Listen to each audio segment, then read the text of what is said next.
Good morning, Soldier Boy here, and welcome back to RoadCraft and the Rebuild DLC. I'm really, that was really bad. Sorry, apologies. Good morning. Hope your week is going well. We're back today for what am I doing? Good morning, Soldier Boy here. Welcome back to RoadCraft for what is a live stream number 57 as we continue our journey on the game. Good morning. We're back today for 3.5 hours as we continue on the final DLC map as part of the Rebuild DLC. We started this I think 2 streams ago, and I think we made a massive amount of progress on I want to say Wednesday stream. I'm really not with it today. It's not working.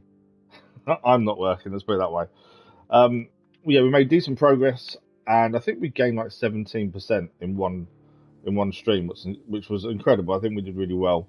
And today we continue on, see how much more we can get done as we see out the week. Now here it is extremely wet and raining outside, so I'm quite happy to be not outside. Not that I leave the house very often, to be fair. I told you it's not working today.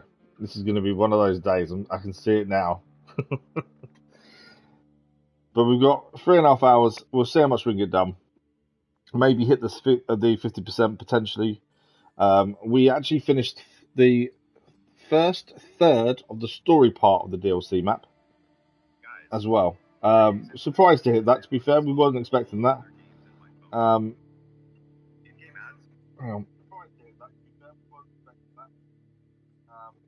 Yeah, really surprised at that, to be fair.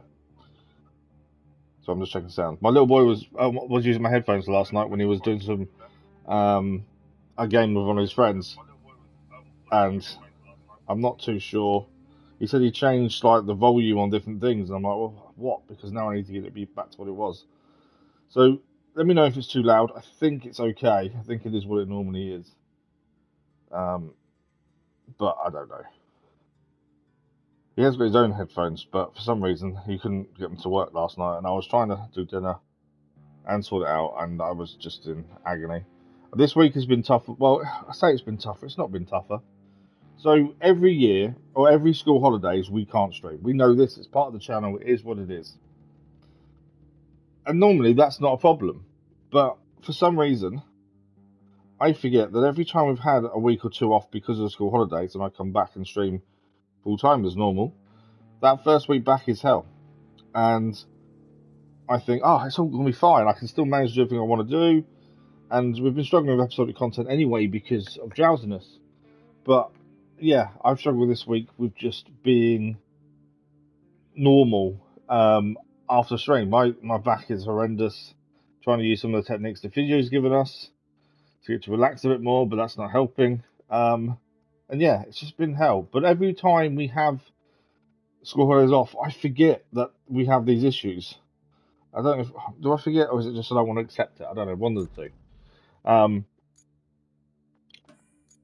So yeah, it's one of those. I haven't managed to get any of the episodic content done that I wanted to this week. Not just because of him falling asleep, but also because I've not been able to sit up much after finishing the stream. That's by the by. I'm just going to stop moaning now. So we're 30% on the final map, Washout. We've done 6 of 24 infrastructure requests, 9 of 32 main objectives, 4 of 11 side objectives, and 1/3 of the map story.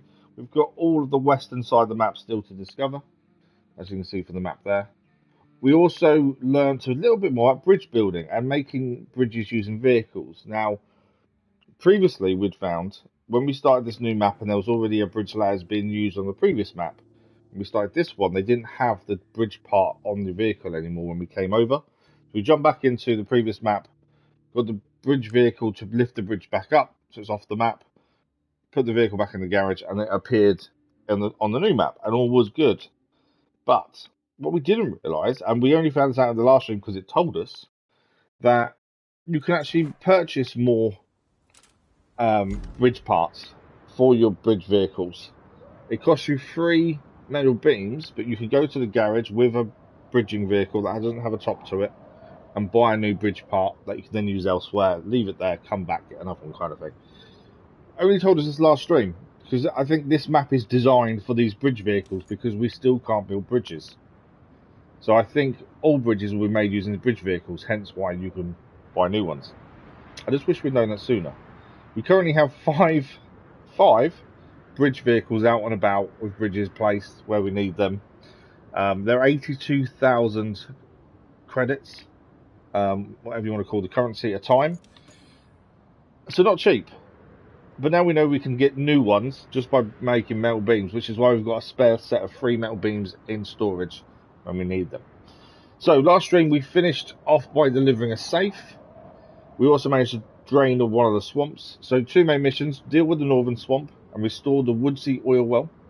And we've got 2 side missions: repair the power line in the drained swamp and set up a new base operations in the forest. Now the base operations in the forest we can't quite do yet, because we haven't got the ability to make concrete slabs.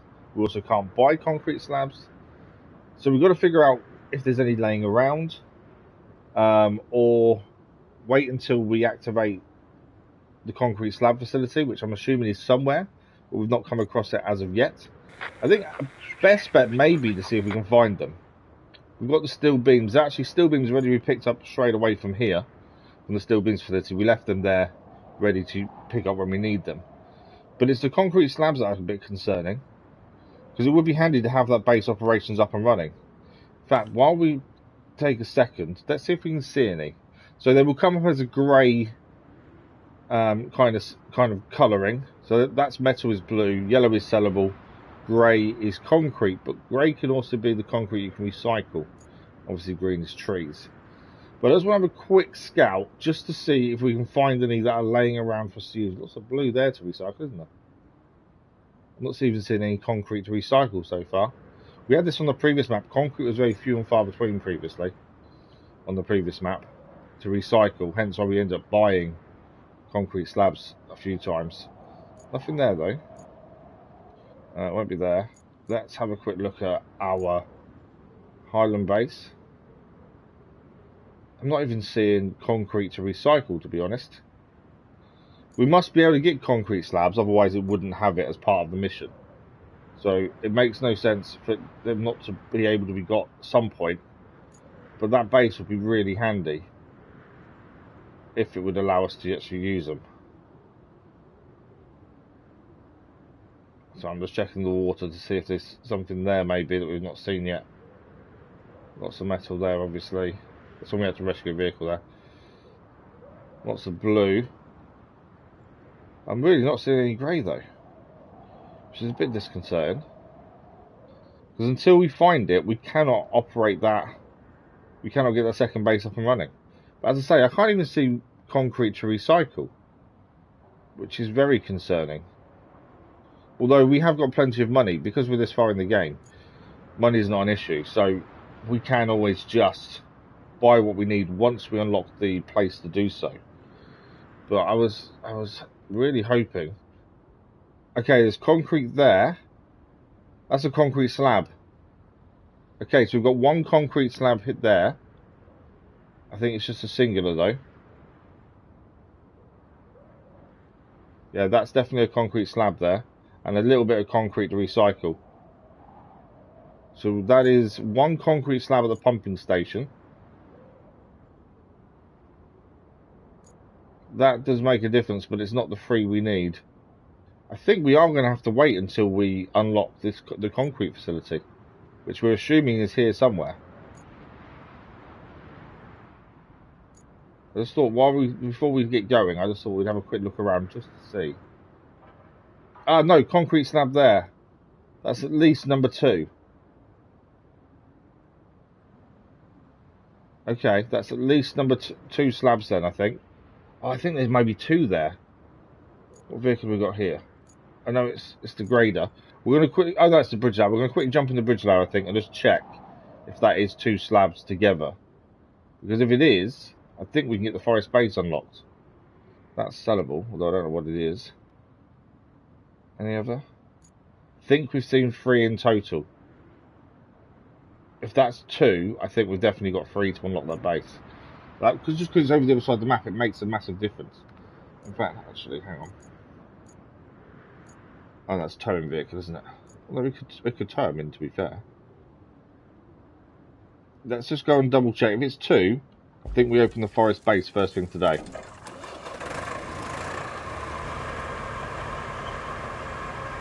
Because that means we've got all 3. And forest base would be handy to have. It just makes our life easier having a different point of access. It's more in the middle of the map rather than to one side. But we still have loads to do. But yeah, if this is 2, and they are slabs, they look like they are, we'll double check, then we can get this unlocked and ready to go.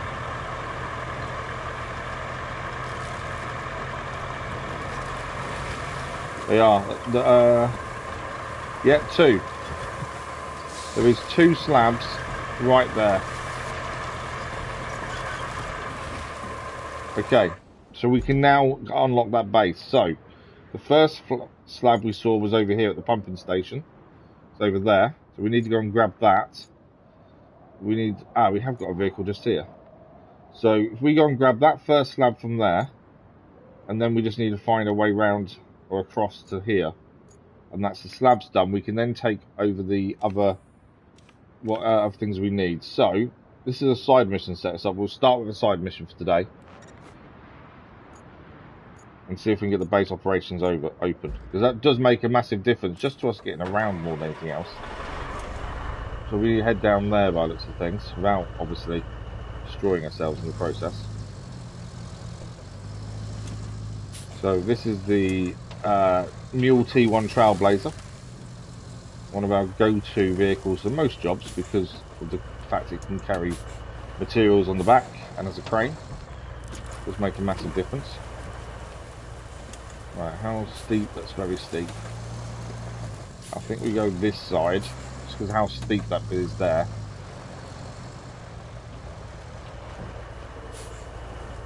Braking a lot just to break our fall a little bit.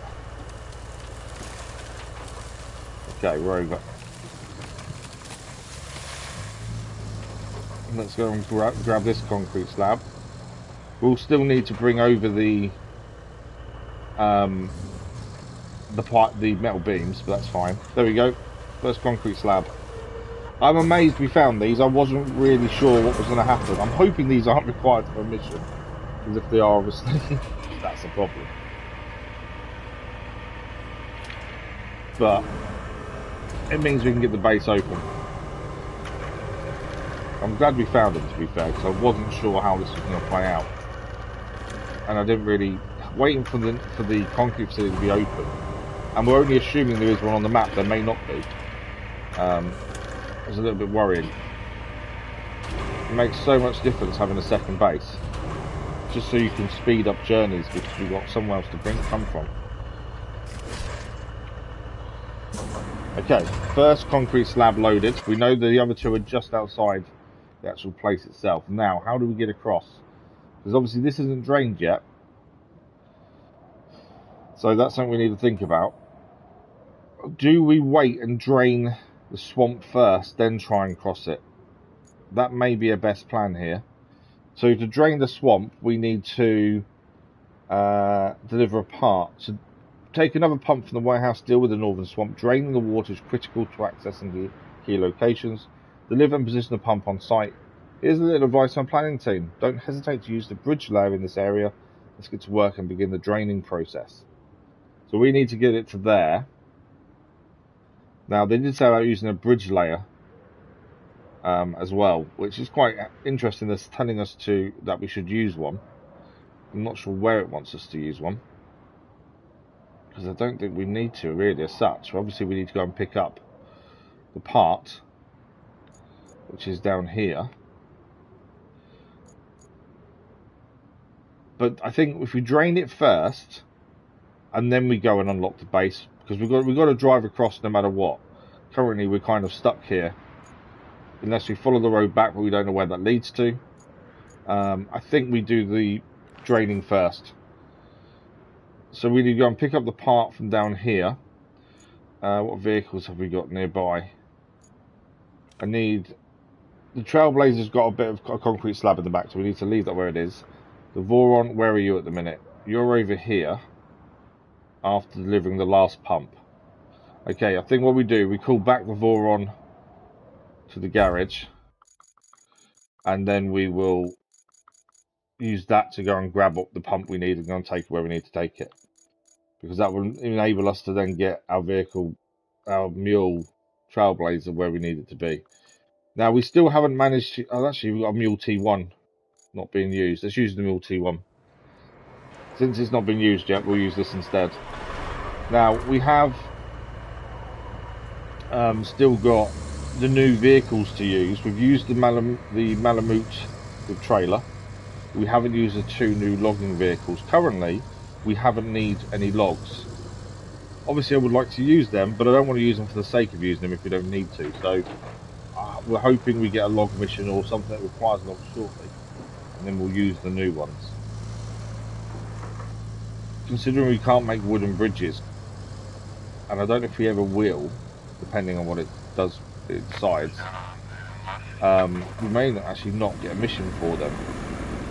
Which, if we don't, we will end up using them anyway. But yeah, for the minute, I think we need to focus on other things rather than just using them for the sake of it.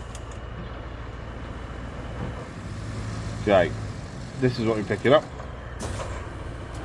So the only difference between this mule and the Mule Trailblazer is 1 stability. That's it. The only difference. And it's the same with this and the Vaughn. The Vaughn has the same stability as the Mule T1 Trailblazer. Obviously, the other difference is the way they look. But other than that, there is no real difference. And stability isn't too bad. And as long as you're not carrying something that's very top heavy, which sits really high in the trailer, it's not bad at all. And this isn't very top heavy, so it should be okay. There we go, that's on. Strap. Crane, anchors, camera. Okay, we obviously need to find the best route to where we're going though, that's the other thing now. So we're going to the northern swamp, which is all the way up here, so we've got a bit of a drive on us. Now, and that's not there, further up, sorry, it's here. I think we can get through these trees. We can probably find a way through to get there from there, I think. I know it says using a bridge lab, but I don't even know where the bridge lab would start.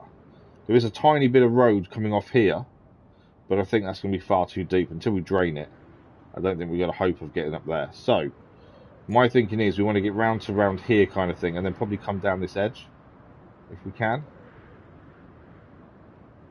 Or we come across the top here. There is a road to here. But yeah, it's that bit there that concerns me, about how deep that may be. Whereas we can, if we come this way, we can always try and go up the hill here and come round, and that may be a better option, to be fair. So to get to this bit of road here that we haven't really utilised very much as of yet, through the forest, where does that come out? Okay, it comes out here, or we can go in this way. I think we go in this way. I think might be an option. So we need to cross to here, go past that. I think I know where we're going. I think we're okay. It's always a bit weird when you're doing something for the first time, trying to figure out your route. And obviously, this is only, what, the 3rd stream of this map? Thank you for liking it, much appreciated. So, we don't really know the map as of yet. And we've still got a massive amount of map to discover. So we're not 100% with the map as of yet. That's the thing. Crazy Irishman, good morning, how are you? You like the new channel, man, thank you. I just thought I'd better freshen up the channel a little bit. And I do like plain more than night in your face kind of stuff. I was concerned it was a little bit too plain, but that's kind of how I like things. But no, I'm glad you like it. Have you started Indiana Jones yet? I know you said on Discord yesterday that you've got it. I'll watch out for the vehicle coming towards us, because he will just hit us.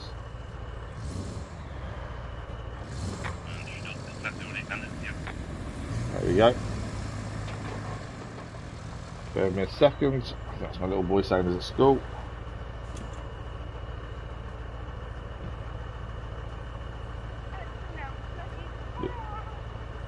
Yeah.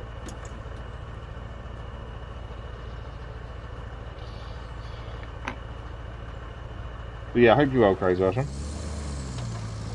Right. So we go round through, and we go through the quarry, or sand. I'm really not with it words-wise today. I'm already struggling. Right. Sand quarry, I was right.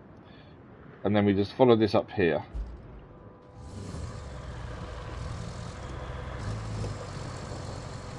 Muddy there, it was quite deep mud that was. Keep following this round. Now, the Mule T1, Voron, and the Trailblazer are all very good in all conditions, so we shouldn't have anything to worry about in that regard, although the back end is sliding out a bit there.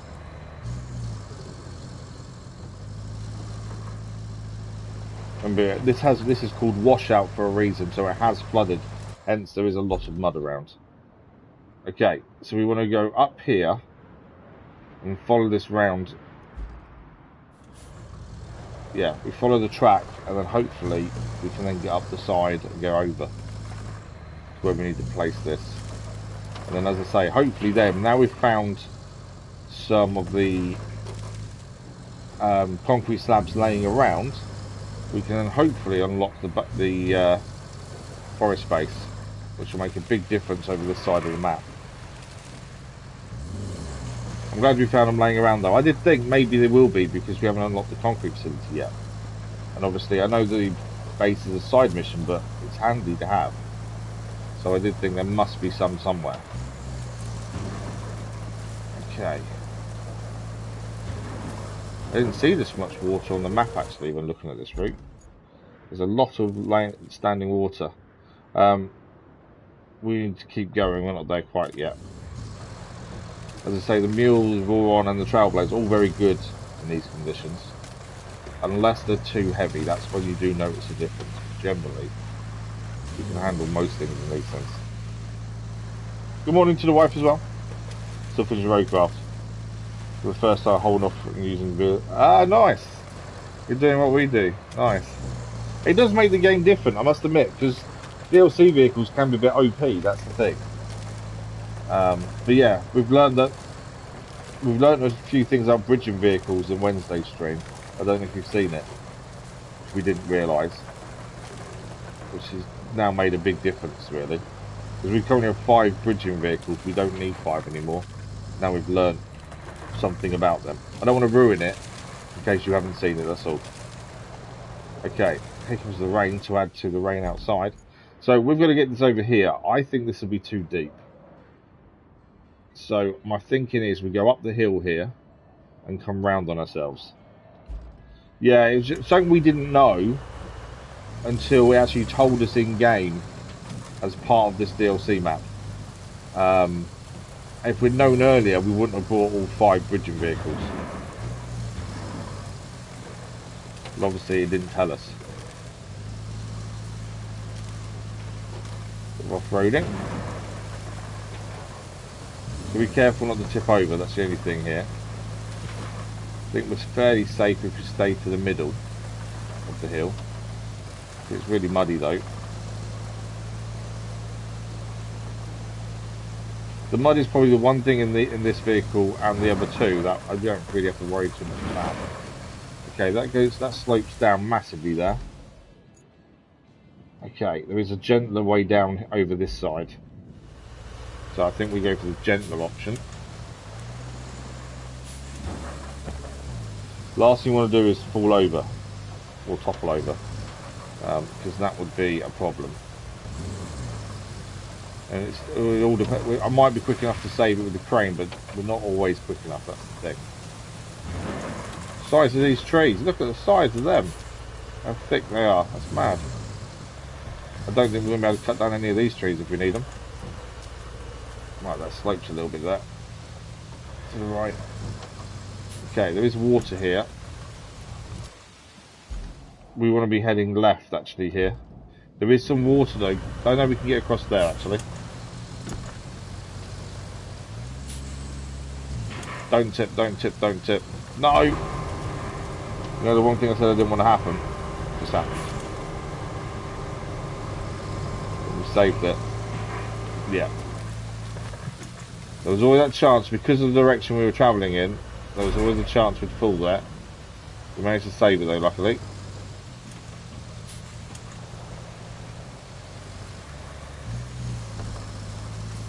Come on, past the tree.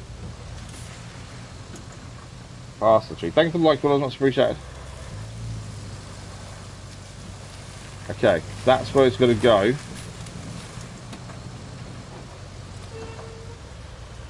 I might want to go back a little bit. There we go. Unstrap cargo. We're at a really weird angle, but we should be absolutely fine, hopefully. The only issue is can we reach, I suppose.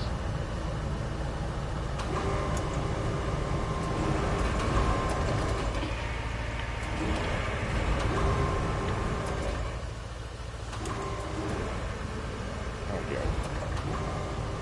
Bring it round. Okay, not quite what I want to do.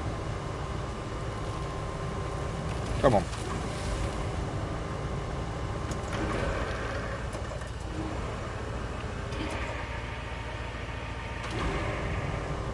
Because it's getting caught on the crane, it's being a pain to move. I think we can reach. Yeah. Obviously, we like to actually do what we can with it before we actually put it in position. We try and get as close to being in the right place ourselves, rather than just pressing it when it's green. So that will do. There we go. We can now drain the swamp, but you can hear the swamp draining.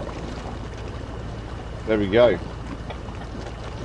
Apologies for the knocking, that's not the door, that's the wind causing the letterbox to rattle. So now we've opened up this swamp. After doing that, you can now see the tracks that go through it. Obviously, it's going to be very muddy. We've also unearthed this bit here, which we didn't know about, which may require another bridging vehicle potentially. So we now currently have one concrete slab in this vehicle over here, Trailblazer. We need to get it to the forest base, and while we're at the forest base, we'll pick up these two on the outside of it, and that'd be the 3 slabs done. And then we just need to go and grab the 3 beams from over here, the steel mill, and that will open up fire space fully for us. But that is that complete. We've drained the second swamp, so now let's track the base operations, because that's what we're doing next. Now that's drained, hopefully we can get the Trailblazer across. You have the new sand leveling vehicle, I love it, it's so much easier. There's where I had no sand pits, Yeah, they do come really handy, don't they? You don't realise how needed they are until you get to that sort of situation, though. But the actual leveler is incredible. Compared to the only other one in the game, there's a massive difference between the two, isn't there? That's the thing. Big difference. Right, we've got to plot our journey here. Now, considering it's going alongside this, obviously we need to get across. Well, can we get... there is a thin track there. Obviously we've got a bridge over here we can use. We probably will need more bridges as time goes on, I think, to get across these bits. But we're currently here. We need to get the concrete slab to there.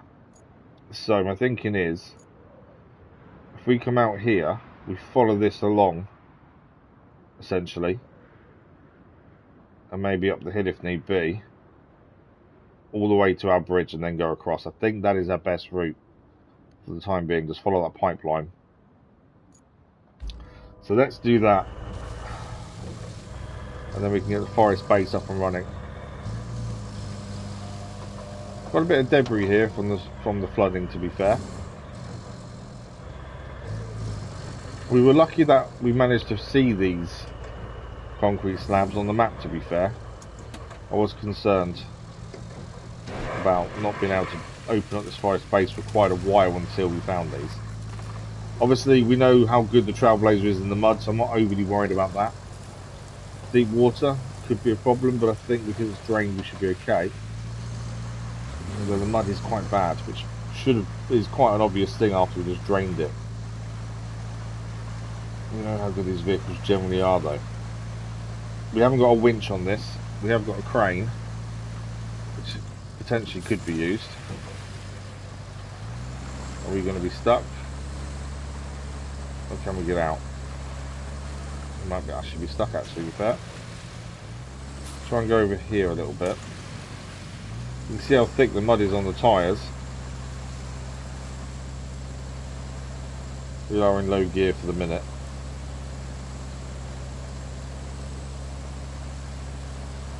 I think there is some higher ground just further up that will be drier. Take off low gear though.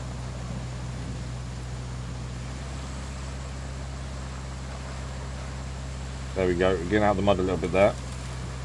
And you see the vehicle lift up, and you know you're in a better situation. And then back into the mud. Just trying to make sure I'm more on firm ground where we can.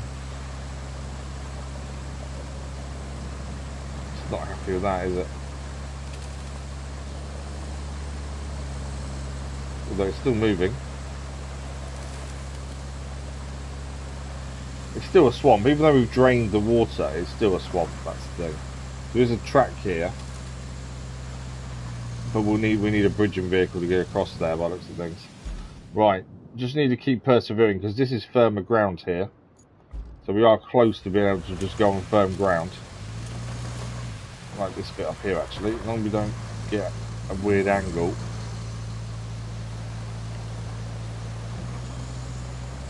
I thought that'd be easy just to drive up, but no, look how much we sink down. Are you going to get up there or not? No. It looked a lot firmer up there, but turns out not quite. Okay, let's go alongside over here then instead.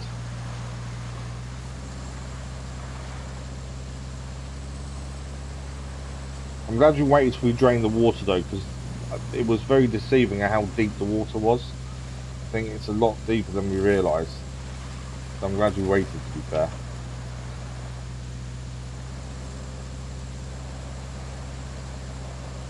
Okay, I'm hoping this is firmer. I think it will be, yeah. You can see a lot less mud now around the tyres. We should be okay. Well, no, that gets deep again. Wow. Just can't gauge it sometimes at how deep the mud's going to be or how firm the ground is going to be.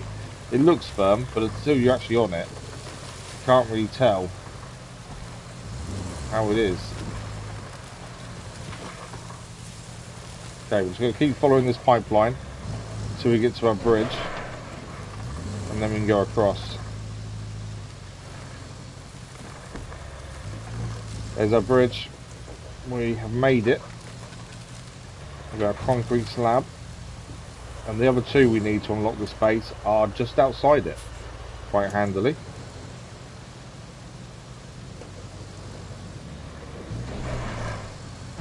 It's a bit of an awkward jump over there, to be fair. I don't know whether we need to replace that bridge and put it slightly across. It is a little an awkward one. Okay, so two concrete slabs outside the fire space, just here. So we just need to quickly pick them up.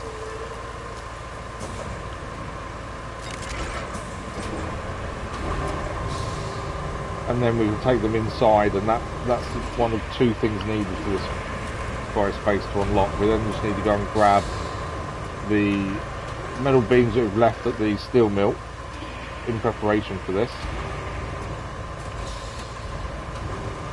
And then once we've got those, the space will then be opened, hopefully. It may require us to do something else, because there is a habit of missions not fully showing us all that we need to do until you complete some of it. So there is a chance there's a little bit more to do after these have been delivered, but we shall see.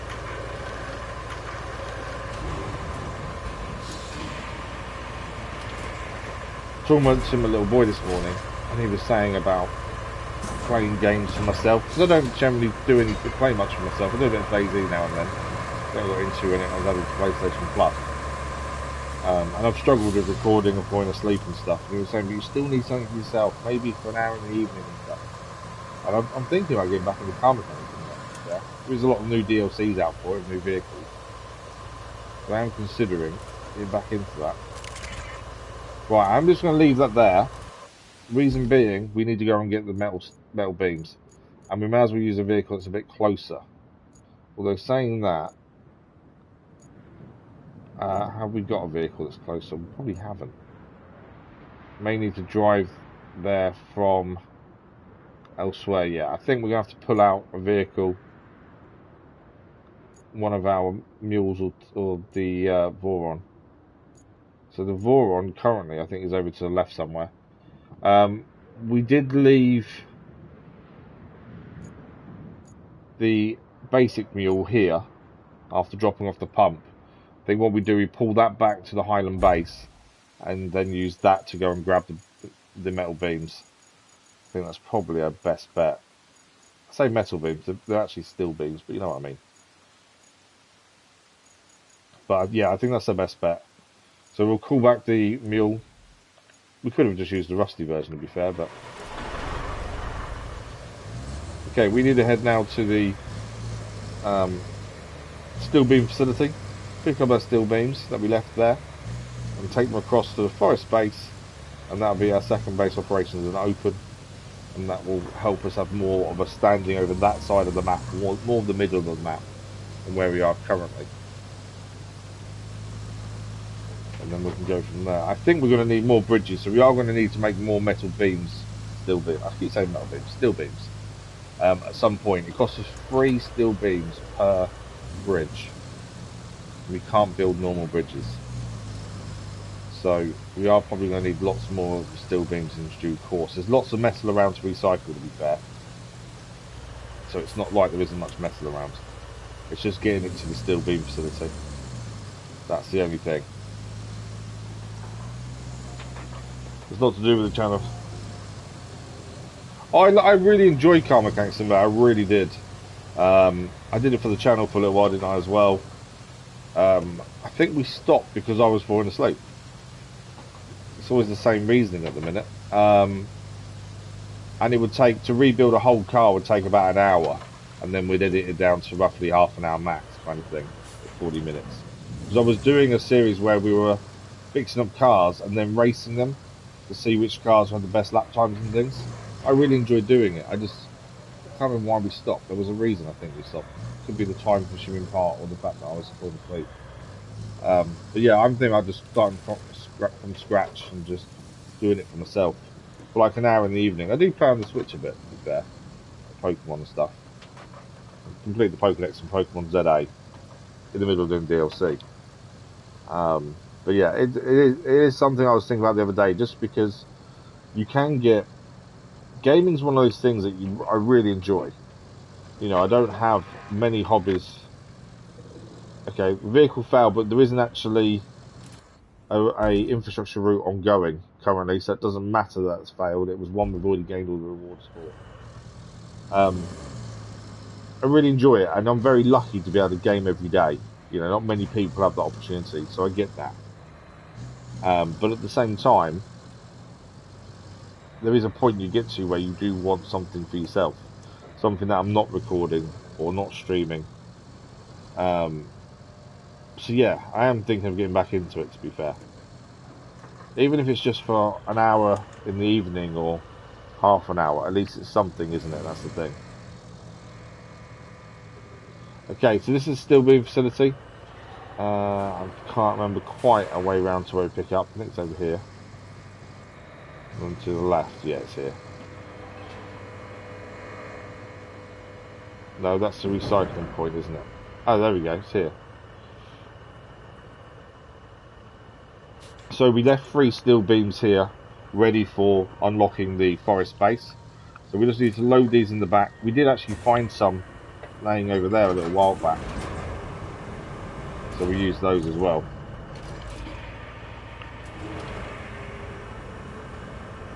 But yeah, I really enjoyed it. Like I said, it's something I was thinking about. I think there is a new game due out at some point. I think it is this year. They haven't said too much about it.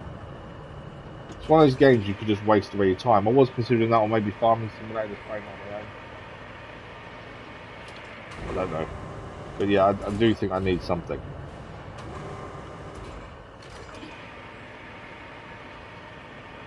You know, don't get me wrong, I enjoy every game we stream, we record, I really enjoy them. But I do think sometimes you just need something that's not channel related. That's the thing. Right, that is all on board. We can now head to the forest base. So to get to the forest base from here, we need to come out this way we came. We follow our long road up that we made a little while back. And then from there, we need to come into the village that we helped, come through the village, and then round here and to our bridge and then across. And then that is that done, and we can look at what's next after that. So, let's get going. Can I get out this way? I think I can. I think everyone needs that though, don't they? You know, I know people that stream and record and only do one game or one type of game, but they don't play anything else, and then they wonder why they get burnt out.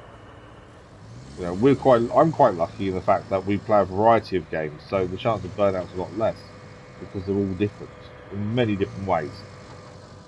And that a lot of that comes down to you guys voting as well. Although I still make the decision of what goes on the vote, you guys make suggestions, but we try and make it varied in terms of different niches, different types of games, and that does make a difference. You don't get bored because you've got so many different things on the go.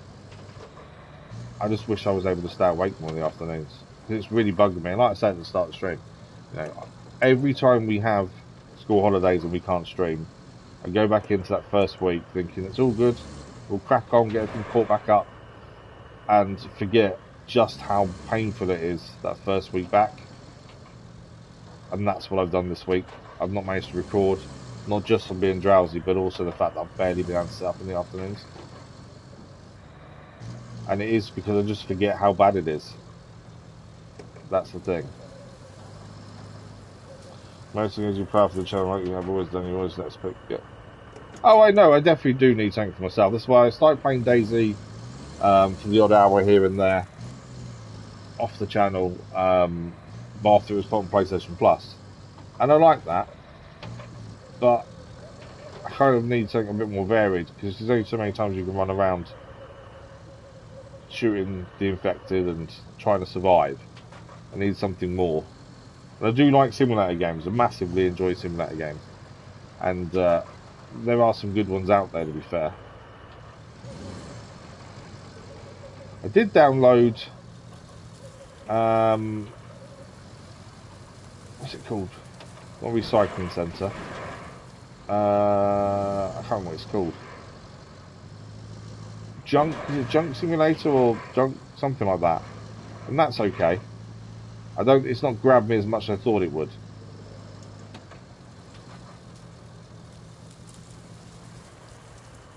I thought it would grab me a lot more than it has. And I keep considering the new Farming Simulator that came out last year. I've not played the new one at all. Junkyard, yeah, Junkyard Simulator. It looked really good, and I thought I'd really enjoy it, but because you can rebuild stuff and refurbish things, it just hasn't grabbed me as much as I thought it would, though. It's weird. Although I've not given it. I think I've played like half an hour, 45 minutes, to be fair. And then started falling asleep, so stopped. I've just not gone back to it. But yeah, car mechanic I really enjoyed, so I think I might do a bit of that on the side, on my own. Don't worry, it's not coming to the channel for people that don't like simulator games. It's just for me, I think it's something for me. I really enjoyed the series we did, where we were rebuilding the vehicles and then figuring out which one was fastest. I really enjoyed that. I think we got quite a way in terms of the amount of cars we've done as well. We had our Hall of Fame, didn't we? If I remember correctly. It's still the save file, obviously. But it is just very time consuming. It takes an hour to do a car, essentially. Okay, we're here. We can now unlock the forest base. There we are. Forest base is now unlocked. A new base operations is open for business. That should hopefully make a big difference when it comes to getting around the map, because we have a second point we can use. So let's have a look at what we've got. That was a side objective. I think we do the second side objective as well now, which is repair the power line.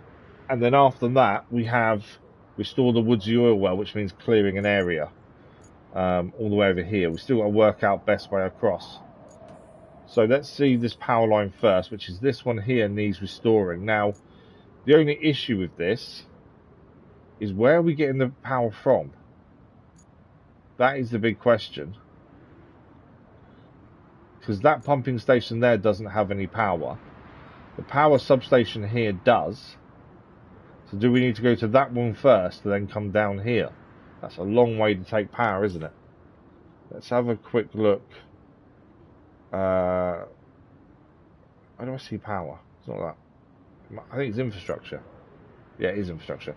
We did this power substation previously. That's one of the ones we did. hence why our cable layer's there. That's got no power. I think we may have to bring it from here. I know there's a bit of the map we've not revealed, and maybe that would have a closer place, maybe. But I can't, other than that, I can't see anything. This is all wood, I think. I don't think there's anything over there.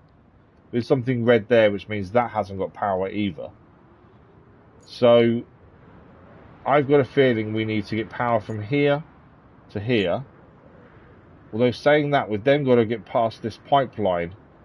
Although maybe I'd have come down the middle here. I think we go down the middle, looking at that. That's interesting. Okay. Our cable layer is already over here because we did this cable across here. So that's done. So I think we use the cable layer, start it on this edge, come out of the forest, and then I don't normally like going over tracks, but we might not have a choice here, and then go across to here. We may end up damaging this track, but I don't think we've got much choice. I don't think we'll be able to go over the hill because of the rocks. But I think we get this one done first, and then we can go down from this one through this gap between the pipes and over to here. And then that's another mission complete. And probably 2 infrastructures at the same time done as well. I think that's a plan. So let's jump in the cable layer, which is over here. The one vehicle that has never let us down as well. This vehicle has been incredible all the way through. It's such a basic vehicle, really, compared to some of the other things we use, but it is such a good, reliable one. It's never got stuck, it's never drowned, it's always been amazing for us. Okay, so does that fence fall down? Is my first thinking. Although we can get out of this fence here, so I don't think the rest of it does fall down. So what we need to do is just get to the edge of the power of this one on this edge over here. So roughly where the track was. Let's have another look. Okay, I've gone a little bit too far. We want to be here then behind us. So the actual track we're looking at is over here. Can't quite see it at the minute, that's the only thing. It is tricky to see some of these tracks through the forest. Till they've been used a few times anyway.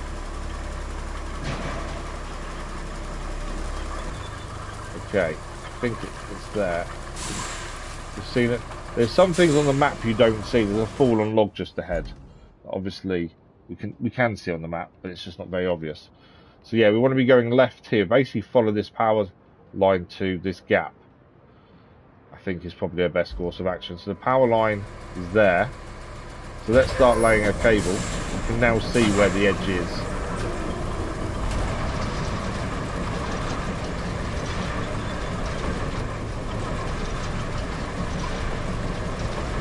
I may regret coming this way. I'm just thinking about, I know we should be able to destroy that tree.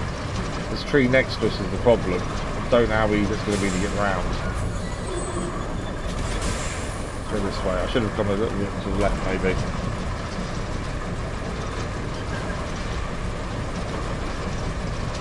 Things like that we can destroy, but we need to get a vehicle here to do it, that's the thing.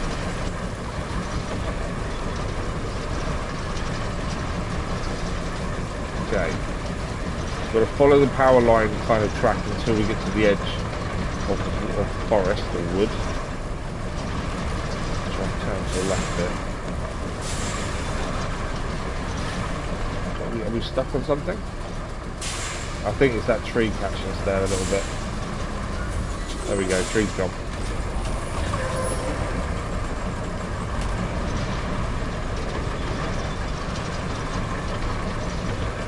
So we're going to do a mission we haven't actually got as well as the one we're actually doing. That's what will end up happening by connecting this one first. I think it is an infrastructure request, it's just not a mission request yet.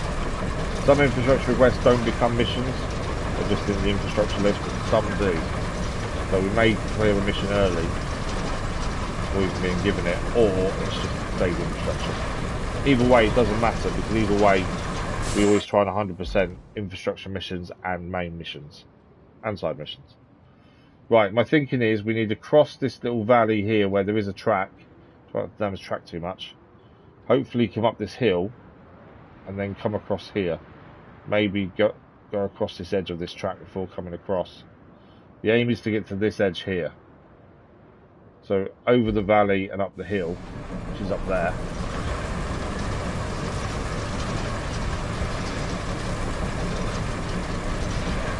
Okay, it is quite rocky here, we might be a bit careful. There's nosedive, haven't we?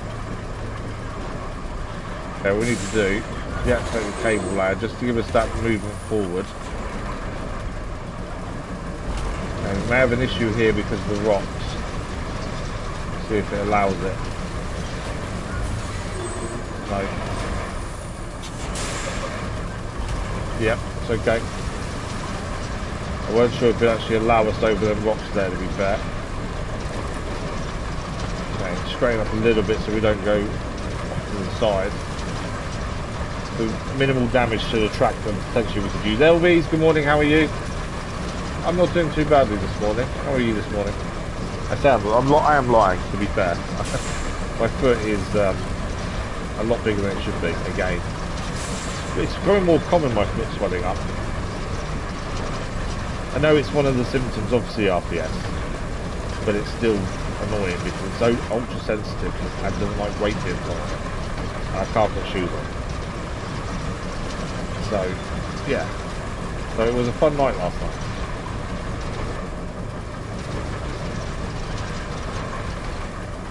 Okay, I need to turn a little bit. We are struggling a little bit on the hill, but I think we're okay. Yeah, we're over. Okay, I'm just going to stop there and see where we are. So we're kind of going the right way. We just need to come down a little bit to the left because we can follow this track. So be careful of it. I was having a game. I thought about that, but don't think it's for you. I was having a game for you. You have to rush your game. Yeah, exactly. No, I know we don't have to try and fear for him. I think it's more also thinking about what we're doing. You took the day off work. Just need a U day, did you? I think it's not just that though, it's also I don't then have to think, right, this is going to take X amount and then if I make it into X amount of minutes for a video, I can just play at my own pace. Stop when I need to, that kind of thing. Right. So we need to head kind of to the left here and try and come down, I think. The water there doesn't matter, we should be able to go through it. We're up on a tree at the minute. Yeah. The tree's coming down though. We have enough force in us to pull some trees down. Not all, but some.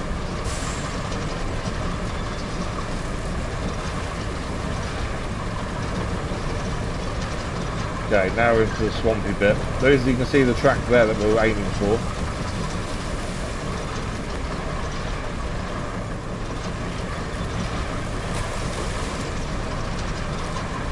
This does have tracks, so generally it does well in all conditions. Now, I don't really want to damage the track here, but I think we won't have a choice. Only because of how this swamp is so muddy. We don't have a choice but to damage the track. We're going to tear it up. I think if we come this way anyway in any vehicle, we're going to end up putting a road in. Because there's no way we're going to get the majority of vehicles through here anyway. So what damage we do to the track that's already there doesn't really matter. Okay, we are having a bit of an issue.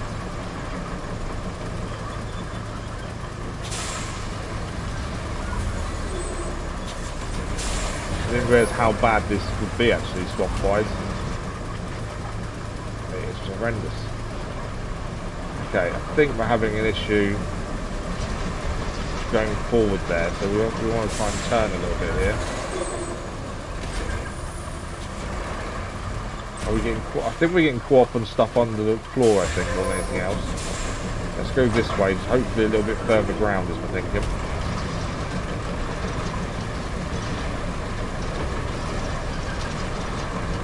Yeah, that's better.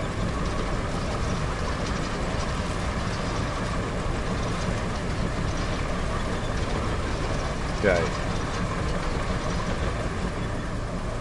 Again, we are getting a bit stuck. It's just so so swampy here. This is the bit we drained previously, one of the two swamps. We just need to get slightly up this hill here between the trees, and we're there. We're just over that crest, essentially, is where we need to get to. But yeah, this is a lot worse than we realised. I didn't realise this was part of the swamp that we'd previously drained. That's the thing. And because we sit so low when laying cable, you can have these issues. Can't even go forward at the minute. I've got low gear on.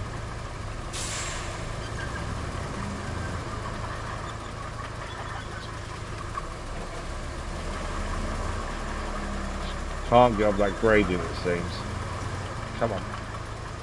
Never really had an issue with this vehicle at all getting stuck. This is the first time it's been this bad in this vehicle. This has always been a go-to whenever trying to get anywhere, because it's perfect for it. It always gets through every conditions, but we've found its nemesis today in the swamp.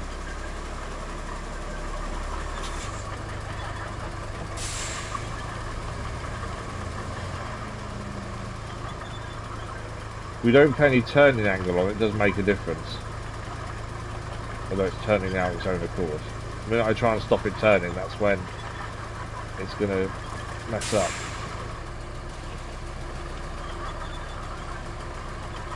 Okay, we're going to try laying cable again. We just need to get through that gap in the trees and then we're there. I think we are still connected. Yeah, I've got no forward movement though.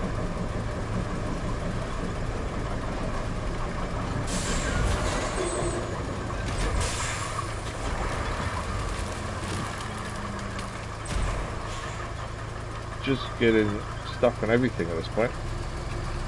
You can see how bad the mud is though. I think we've made a little bit of a hill for ourselves there, and hence why we can't get up it.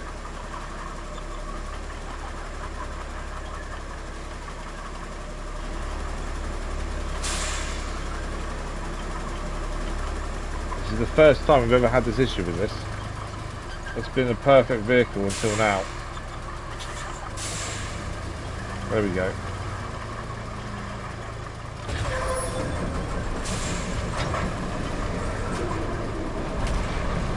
Up we go. There's the firmer ground we need. I think we're all good again. Out in the swamp. The next bit's going to be worse than that though, which is now a little bit concerning. We've never had this kind of issue with this vehicle.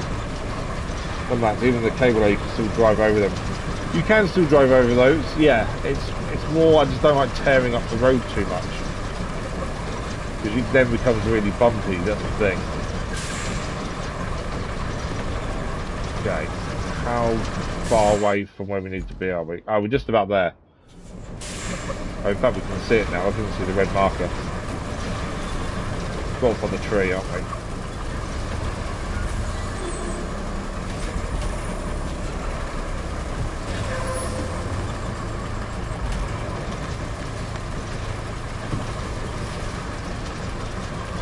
Come on, there we go, done. So that is, oh wow, that, with no scale. Hang on, what? Okay, that's strange. That wasn't what I thought. This mission's changed.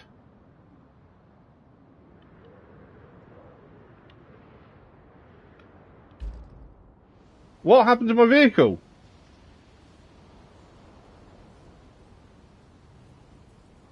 Okay, that wasn't anywhere near, that was flat a minute ago. Okay, something's gone wrong with my vehicle. The mission's also changed. So we were repairing the power line and the mission for that was here. We thought we'd clear this infrastructure mission on the way because then we can link the two, because that was the closest thing with power. But instead the mission's changed. So although this still needs power, this now needs metal beams brought to it instead.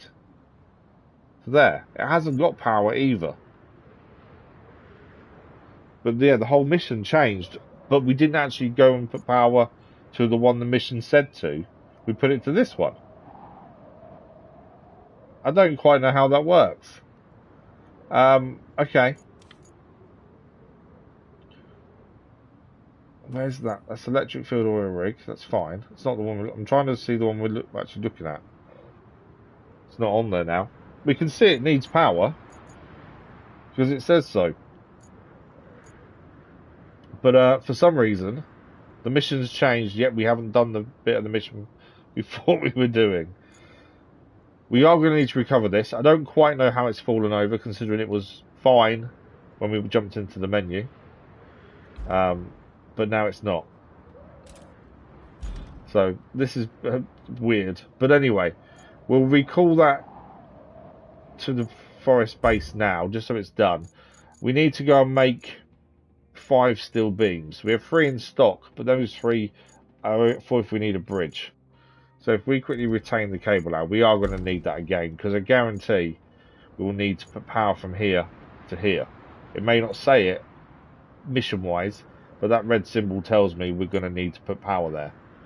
But we'll do the steel beams first, as it's now saying that's what we need to do. So we need to make steel beams for 5 over here. And for that, we're going to need to find some more steel to take across. Now, we've already taken quite a bit from here. Just trying to see where else we've got a load to take from. The big thing we have got lots of steel over here after clearing this, but they're quite big pieces. So I think what we could load up. We can get a crane quickly over here, and we actually have our big transporter here. Potentially we could load it up with a load of stuff and just drive it all the way to the steel beam facility. Although there is a load of stuff by the steel beam facility. So actually, I think we're better off using what's already here than maybe first, thinking about it. We haven't got a vehicle to use though currently, because they're all elsewhere. I think the Mule T1 is forest based, Trailblazer's forest based, the Voron is over here. The Voron's probably in the best position to head over there, to be fair. So we'll jump in the Voron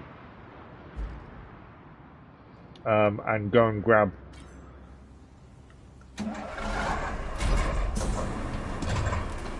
we'll drive this out of here, back across this bridge essentially.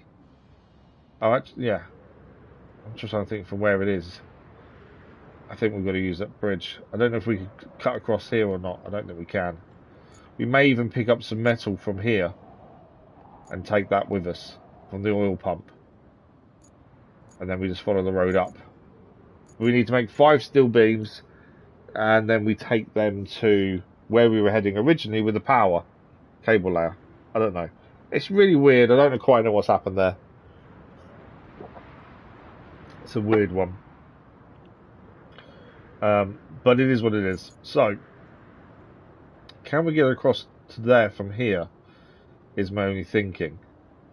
I don't know how deep this is. I think we might want to have a look. Just because there's metal there we can take. So I'm just wondering if we can get through that swampy area that's now drained. Because if we can, it'll just be a quicker shortcut there. Can we fit through here? We can indeed. There are some metal drums there, to be fair. How deep is the water is the question. This is all drained now though, so it may not be deep. We're not sure.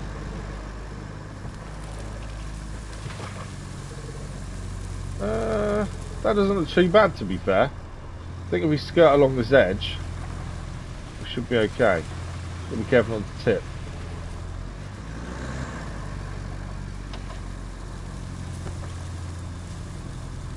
There's a tree there.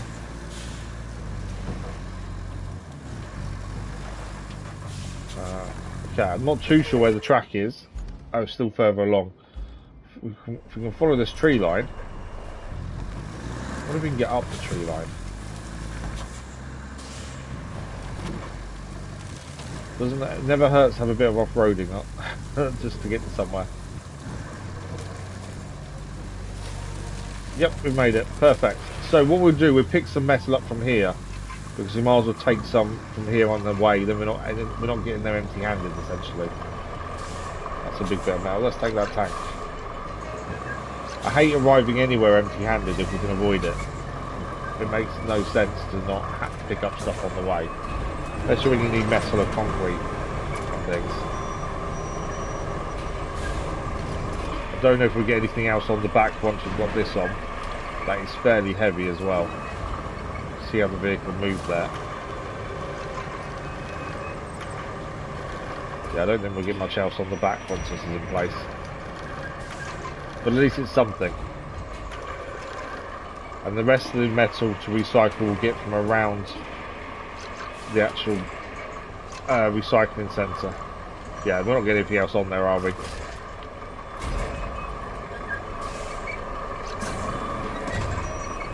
Okay, so from here then, we follow this road out to our sand road, to the sand road here, and then we follow this up to our the road we built and then in. So fairly simple actually, to be fair. Yeah, follow this out and then take a left at the sand rather than right.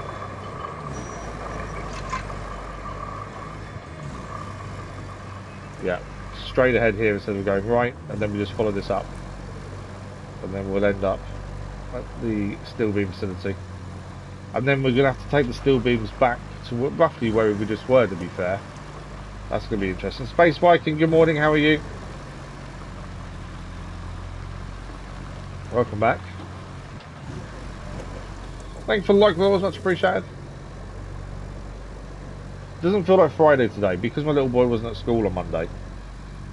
They had a teacher training day, or PD day as they call it now. Personal development.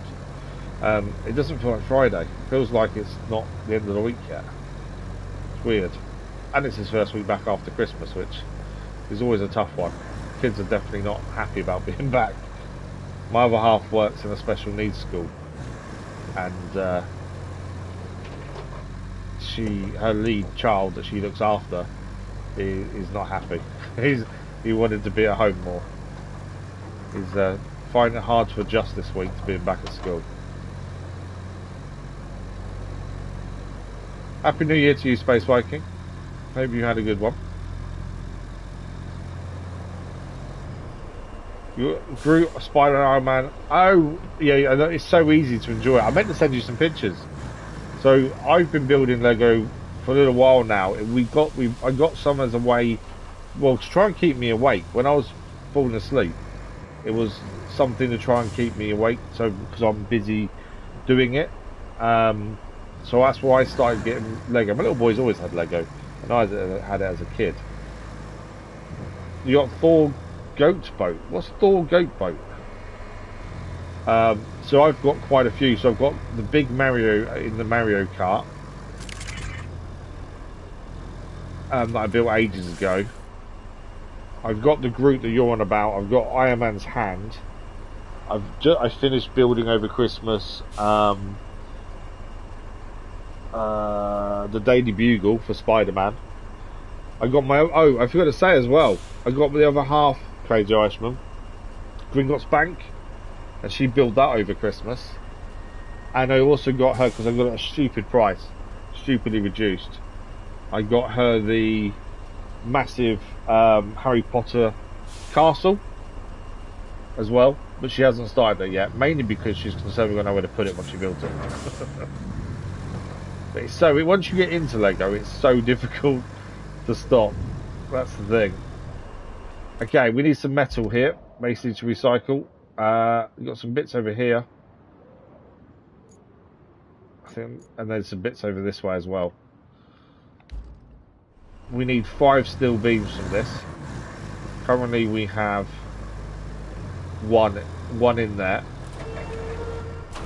We'll quickly grab these over here.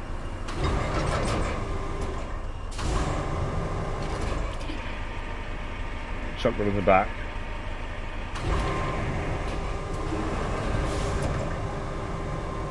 Five shouldn't be too much metal needed for the 5, to be fair.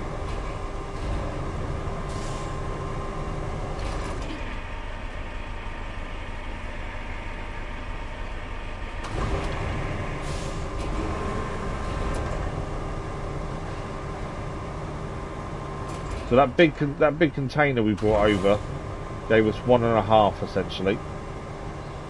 Oh, got you from Love and Thunder. You got Avengers Tower. I haven't got Avengers Tower because it's stupidly expensive. I kind of begrudge paying £500 for a model for myself. You know, I spent quite a lot on the Harry Potter castle for my other half, but for myself, I can't justify it.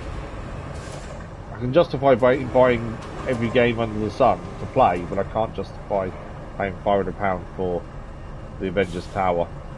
If it ever gets retired or they announce it's retiring, how did I miss that? Then I may have no choice. But it's one of those. I know I've seen a few people get it from other cheaper places that aren't officially Lego. If that makes sense. And they've said they're really good, but I don't trust it.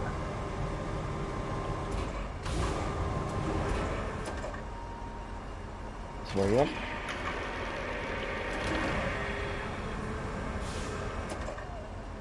Yeah, the Avengers Towers is good though. So the castle was on offer one day. I saw it. It's like £200 off. I think it was on Amazon. It was just some silly deal that was on out of the blue, and I managed to get it there and then. And then the deal wasn't there after that. After I paid for it, it wasn't there anymore. But yeah, so I got it for a stupid price. As I say, it was like £200 off or something ridiculous. But it wasn't on there long. Jigsaw puzzle addiction. I like jigsaw puzzles, but yeah, not to that extreme, I must admit. My issue with jigsaw puzzles is once they're done, what do you do with them? That's the thing.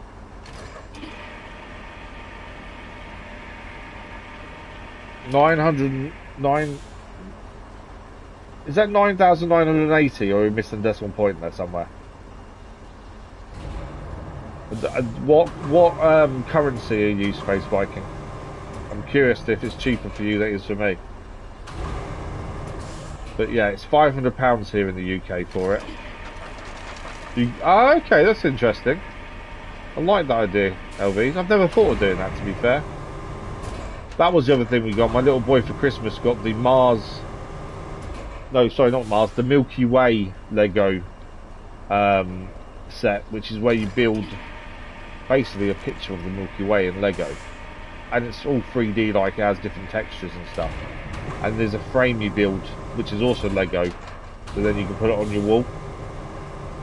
So he'll end up having that go on his wall in his bedroom once he's finished building it, which is really cool. $980. Wow, that's expensive. That's more than it cost me to buy it. $980 is silly. Oh, Canadian dollars. Okay, I don't know if that's what. Let me just check what the difference is. Canadian dollar to USD. So $980 US. Wow. £706. Hang on, that's dollars in the United States. I don't want dollars. I want British pounds. Who are you?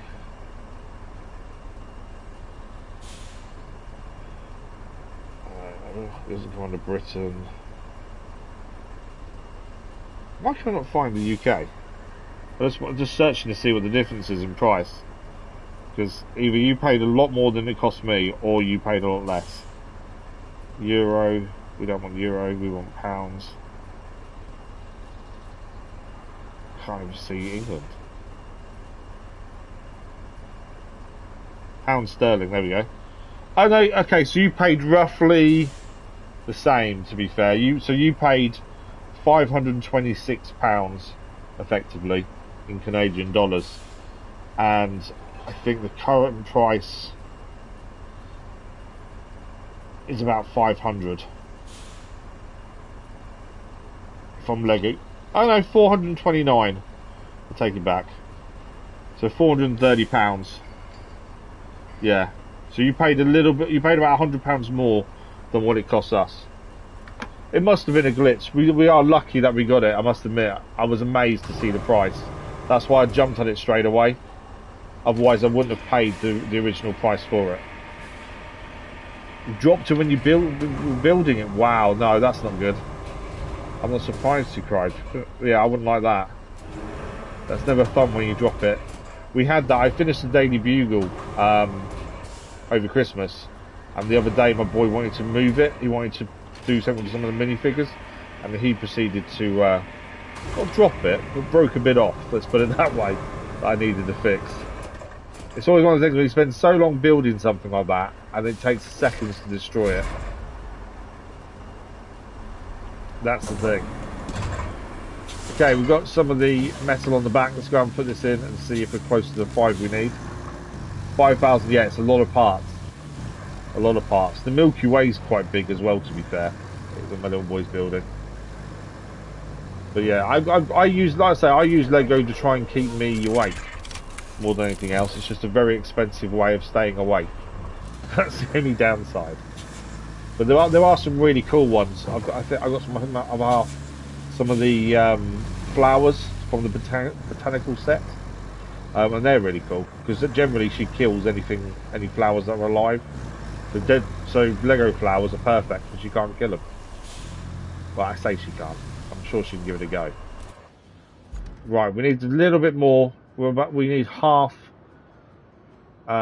We just need enough for half a beam, essentially. I want to say I'd pick the truck up, but I don't think I would mess ourselves up doing it. There's a load of metal just here, so let's go and grab this. We just need enough for half a beam, and then we've got the 5 we need for this mission. Still don't quite know what's going on with this mission in terms of why it's swapped without us fully doing what we planned to do. So I don't quite know what's going on with this mission currently. I've got a feeling it will go back to us wanting to deliver get the power there once we've done these beams to rebuild it, I think. Right, that's something. We might as well fill ourselves up rather than just grab what we need. We might as well fill the back up and go and dump it in, because I'm sure we're going to need more metal beams as we go. So there's no point just doing what we need. We'll get as much as we can in the back.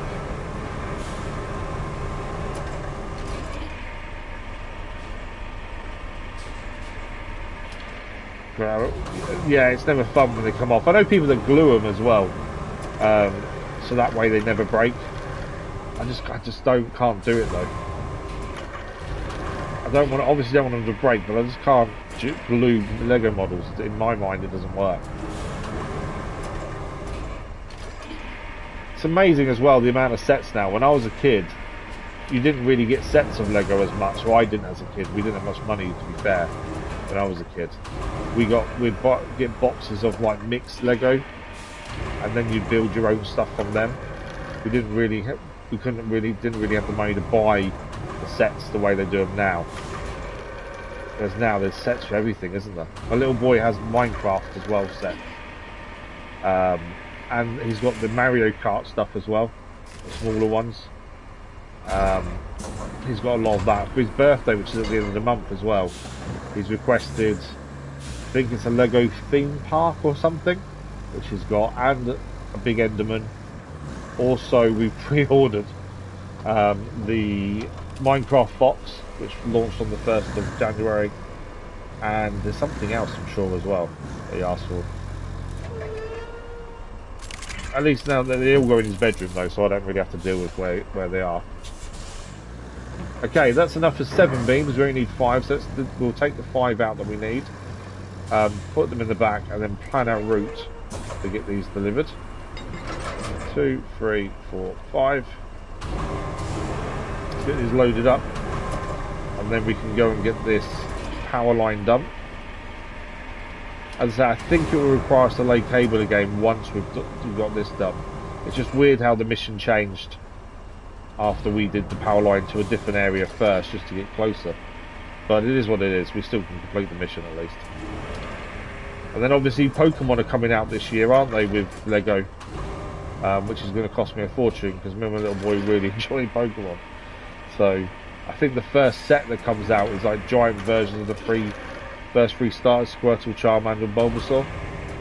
But they're big versions. It's estimated to be about £600 for these big versions, which I don't know if I can justify.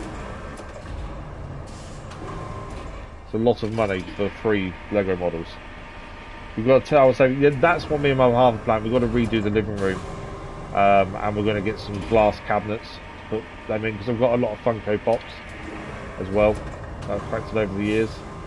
And so we're going to get some glass cabinets. Currently we've got shelving, but I think some glass cabinets would be better.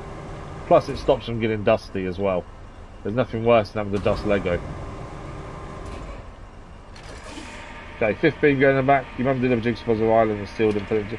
Yeah, that's what Elvis was just saying. I've never thought of that, to be fair. I know people that like glue Lego. I've never thought of gluing a puzzle, to be fair. It makes complete sense now you've said it, or Elvis said it. But I've just never thought about it. Okay, that's all 5 on the back. Get this sorted. And let's have a look at where we need to go. So, we're heading back over here. So obviously we've got to go through the swamp, which is going to be treacherous, I'm sure. I think our best point of call would be to roughly get to this bit here and go through here, I think. That seems to be the most solid way of going. So to get to there, we need to get to this sand quarry, which is this road here, which actually we can get through the bridge. So actually that's a lot more straightforward than I thought, actually. I said actually a lot just then, haven't I? Okay, I think we have a fairly straightforward journey to deliver the steel beams, and then I've got a feeling it will say run a cable again. We shall see. Still don't quite understand what we did differently. Well, we didn't do the mission itself, we did another bit of infrastructure first, and it's changed the mission, but we can still get it done. You go to Denmark every year. Yes, I want to go to Billund, or take my little boy to Billund when I can travel more. Because that's the home, and they have a Lego place there. I think that's that's the first home of Lego or something. They have a museum, and also they have. You go into the restaurant there and you use Lego pieces to decide what you're eating. Like each piece and the way you put them in the thing determines what the item is that you want for lunch. Yeah, it does suck, doesn't it? Exactly. But yeah, so I want to go to Billund at some point, but from the UK they've actually reduced the amount of planes that go there now. It used to be quite regular, but they reduced them due to not many people using them, so it's a lot harder now to get there at decent time and stuff. So at some point, after the operation, when I'm able to travel, which will be hopefully later on this year, depending on when we have the op, I'm hoping to be able to go to Billund. So worth it, it's amazing. Exactly, I really want to go. I think my little boy would love it, that's the thing. And I think I would as well, to be fair. The other half, she wouldn't want to admit it, but she really enjoys building Lego as well.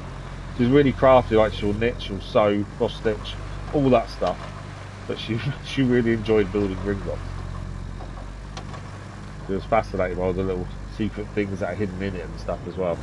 That's what Lego's one of those things that brings people together, I must admit. But it is so expensive. Although saying it's expensive, I was watching it the other day who broke it down. So Lego itself now is no more expensive than it was when I was a kid, like 20-30 years ago. The price of the brick hasn't actually gone up. Per brick hasn't gone up that much.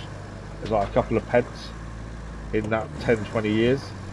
The problem is the amount of bricks now per set has gone up massively. So that's what makes it look more expensive than it was years ago. The actual price per brick hasn't really changed that much. But it seems like more expensive because there's more bricks in each set, which actually makes the overall cost higher. Just give me a bad idea about Lego and safer for them, and my other wife has done 3 pieces. Bonsai tree, nice! The bonsai tree looks cool. And the botanical tree, nice. You look, you're 27, you still like. I don't think Lego is one of those things that age doesn't matter, does it really? You can be any age and still enjoy Lego at the end of the day.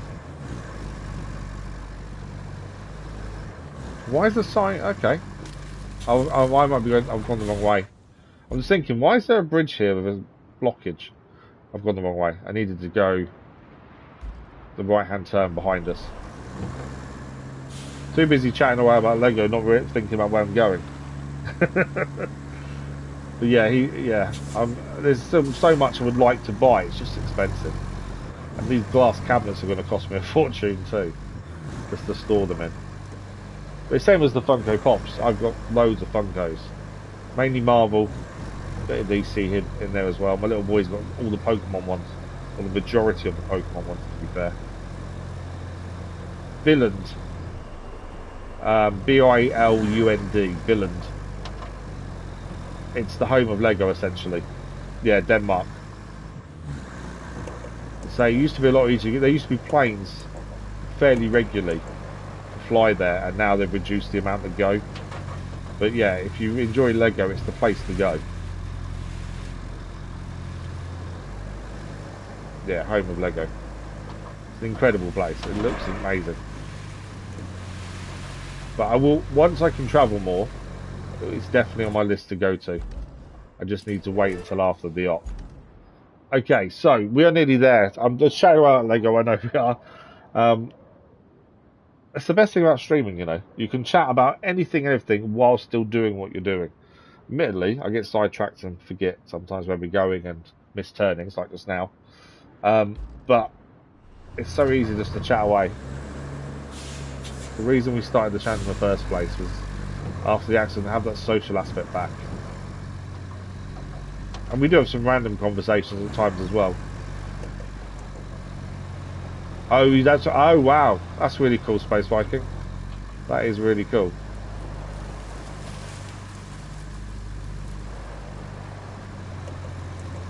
Did you know as well, there's a beach in England, I can't remember which one it is though, that there was a container ship years ago of Lego that went down, and every day bits of Lego still wash up on this beach in the UK, and people go there hunting for these Lego pieces washed up on the beach. I think the most common pieces like sharks and things. Whoa. Okay, we need to cross this now. We're getting to over here. We need to cross this water, or well, the swamp that we've drained, to be fair. I think the best bet really is to try and follow the trees where possible, just because we know that is the shallowest point. So let's have a look how far we can get before we have issues.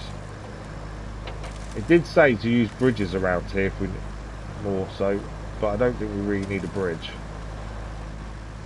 Mud is quite deep, but that's only down, so this looked quite solid.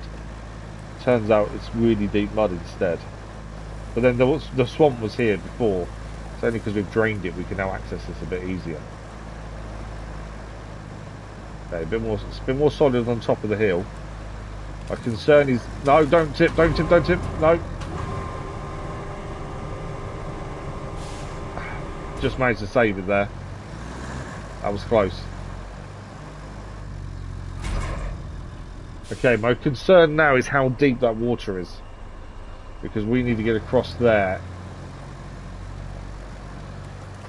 and I don't know if that's going to be too deep for us to traverse. This does go further around. I think there's no direct connection to a piece of land. I think this will be too deep around here. I don't really want to have to build a bridge. Would it be shallower? But if we go here and across here, might be shallower. That's my only thing. Either that or that may be shallow enough there. I think we try, just see how deep it is. If we start dropping massively, we know we've gone wrong. How deep is it? Too deep. Yeah, no way. No way we're getting through that way. Although we may have got ourselves in a position we can't get out. Can't reverse. No traction. Oh, is it? Actually, no, I don't think it's the traction. I think it's the branch.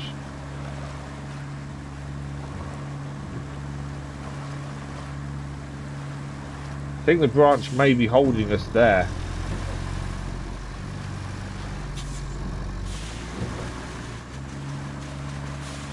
Sometimes the branches can get stuck on you and don't allow you to move. I think that's what that one's doing.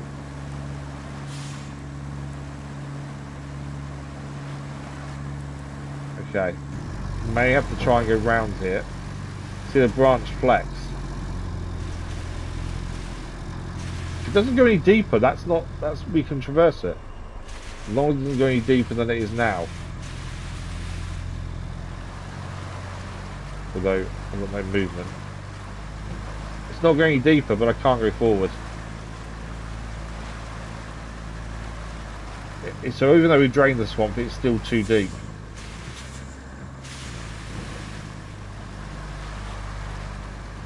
Any movement at all?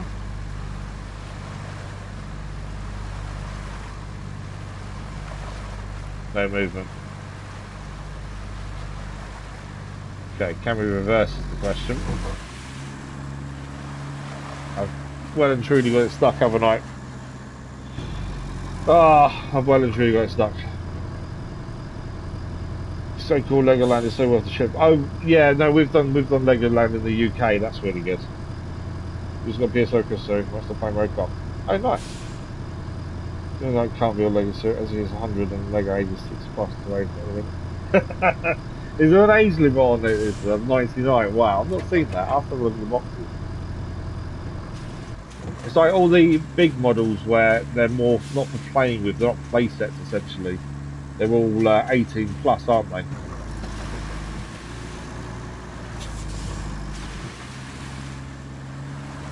We have got a little bit of movement actually. Trying to reverse back a bit.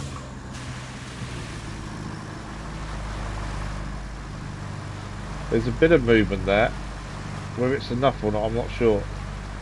Although we're going to hit the tree, aren't we?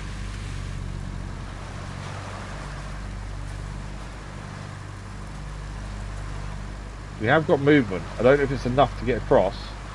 It's not getting any deeper though, which is a good thing.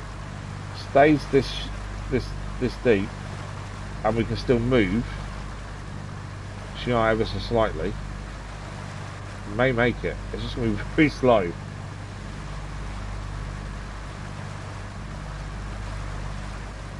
We are still moving. It doesn't look like we're moving very much, but we are.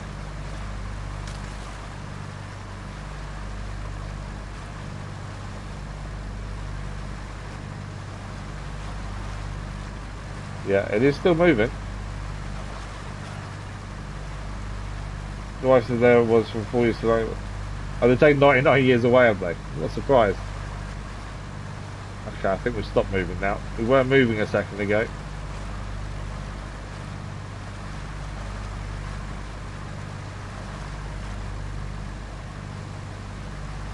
It's a good job we don't have any fuel.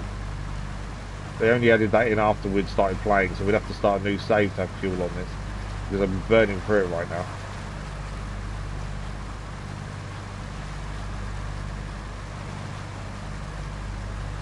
We are moving. It may not look like we are, but we are.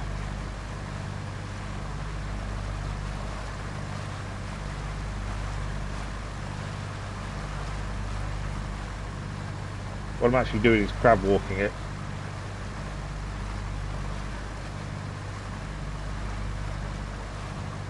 Turn off low range, low gear for a minute. Are we actually moving now? Or we actually stopped. We were moving a second ago.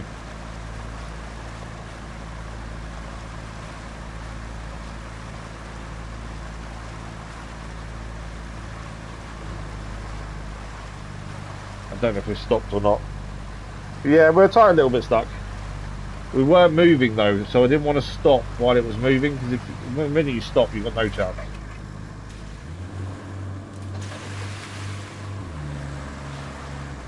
I think we are probably stuck now. I don't even know if the crane may be able to help us here. If we get the crane round to this tree, there is a way we may be able to push ourselves forward. There you go. There's always a way. We're moving again.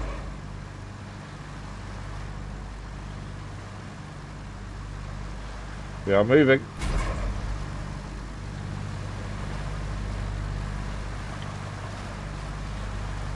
We're nearly there. Just got to get onto that bit of land there and we're there.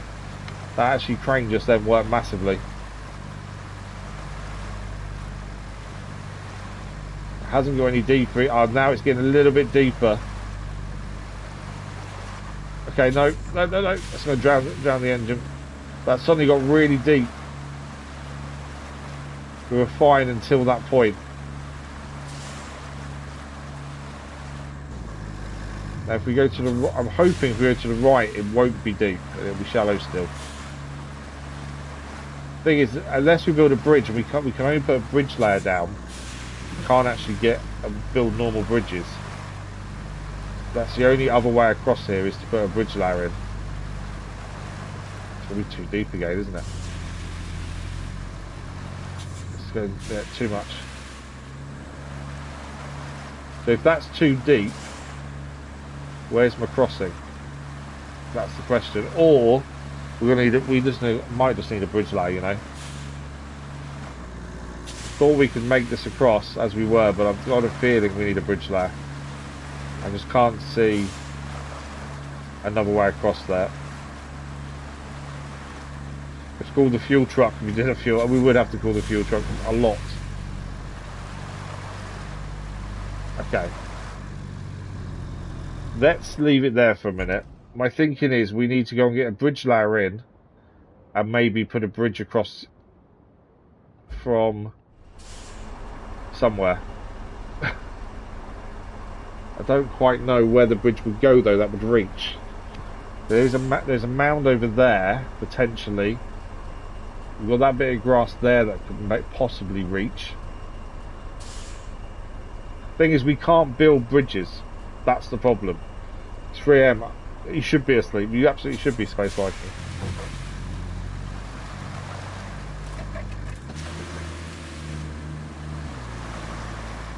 The worst thing is we're so close to getting there.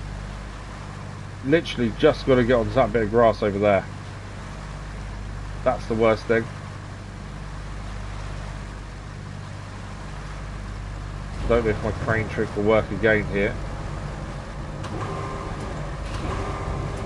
Although moving the crane helped massively there. Although that's too deep again, isn't it? That's just getting deeper. If I had speed, it wouldn't be an issue because I knew we could get ourselves out before we drown. We don't have the speed to guarantee ourselves out. Just need to get across there. We're so close. I want to risk drowning. Worst comes to worst, we'll get a vehicle over to tow us out. Okay, that's deep enough for. Okay, that was a lot deeper than I thought it was. You've been up drinking again, have you? Okay. Yeah, that I wasn't expecting that deep there. Okay, we definitely need a bridge. I don't think that's in doubt at this point. And then once the bridge is there, we can probably pull ourselves out. We have got this rescue vehicle here. I wonder if we can get the scout over there. We find a way across with the scout. Potentially, we can just pull it up.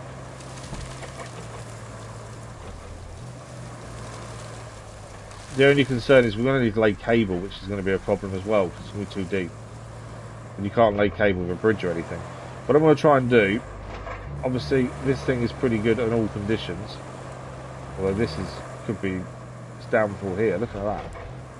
The mud is so deep. I'm just going to see if we can get onto the mound with the scout vehicle. Because if we can, we should be able to winch the mule out and onto where we're trying to get to. But even this is having issues in the mud. We need to find the shallowest part across though. Just a small puddle.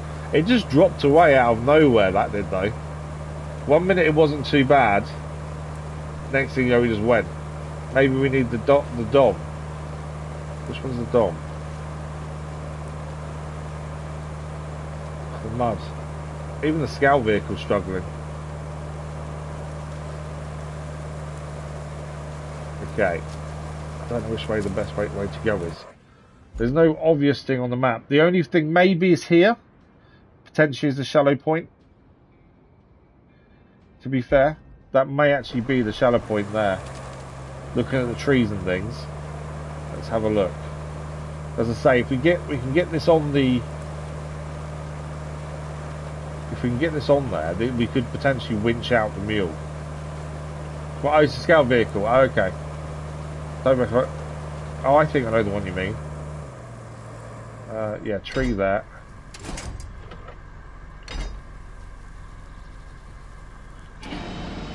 Pull us forward. That's the thing with a scout. Obviously, you've got the winch that makes a big difference, because you can just pull yourself out of these situations. That's why I think if we can get across, we can pull the mule out. In theory, but the water just came out of nowhere there. See, where there's grass, generally that means it's shallower. That's the thing. It's a bit of a steep bit down there. Yeah, where there's grass and trees, generally it's shallower. It's finding that area. There must be an easy way across here, surely. It's just we haven't found it yet.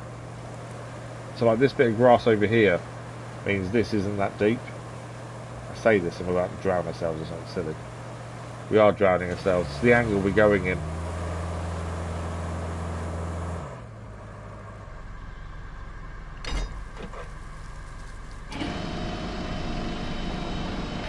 It was going in too sharp an angle.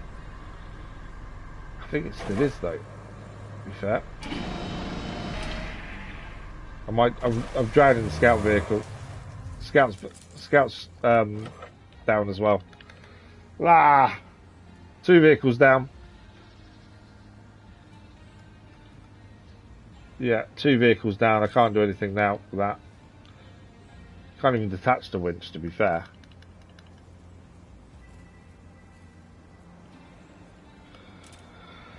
Not going to plan. Okay.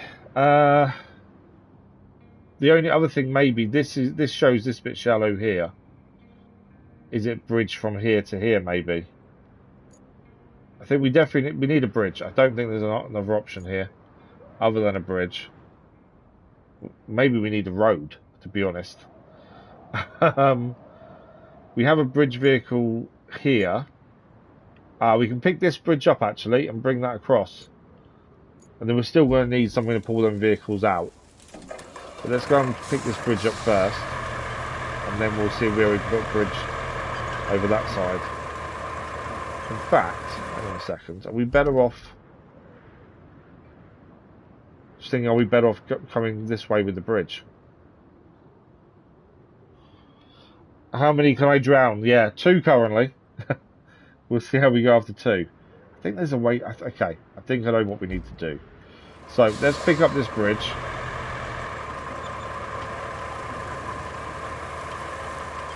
We did this here so we can actually put the pump in place, but the pump is now there. So, it should be a case now of just picking this up, I think. If it will allow us to see. Probably at an awkward angle, yeah. Need to get this angle right to pick the bridge back up. Problem is there's a hill right behind us here.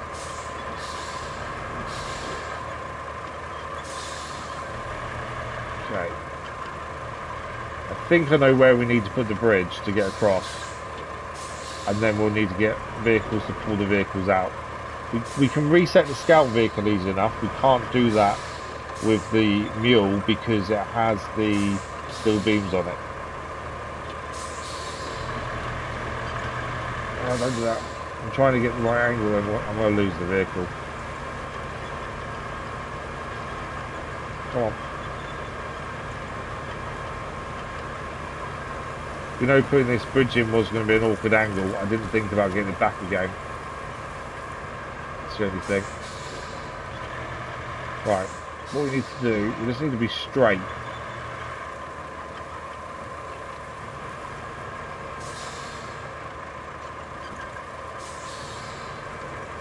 Come on. It was all going so well, and then suddenly it wasn't.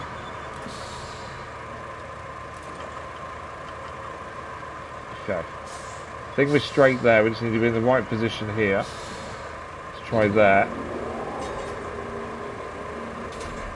There we go, attach. Bring that back. Should have put anchors down to be fair, but we didn't. Maybe all of them. You drank too much, did you? See, I've not been able to drink since the accident, so I'm, what, 5 years without a drink? I don't miss it. I think I miss the fact I don't have a choice in the matter. Because all the painkillers and stuff are on. I don't miss drinking itself.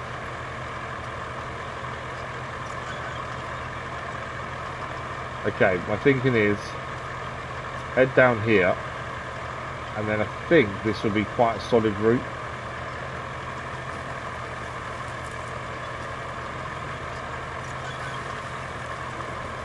So we can always recall the Scout. That's easy enough to get out of the water. The mule, on the other hand, is the issue. So my thinking is this route here should be fairly solid because it is a route. And then we potentially can get a bridge from here across. This is really solid here. Compared to what we was just working with, this is really solid. So my thinking is from here we can get a bridge. I don't know why we didn't try this way previously, with all honesty. Okay. Anchors on. May need to go back a little bit. Depending on the reach. So the reach is fine. I kind of need to turn a bit, I think.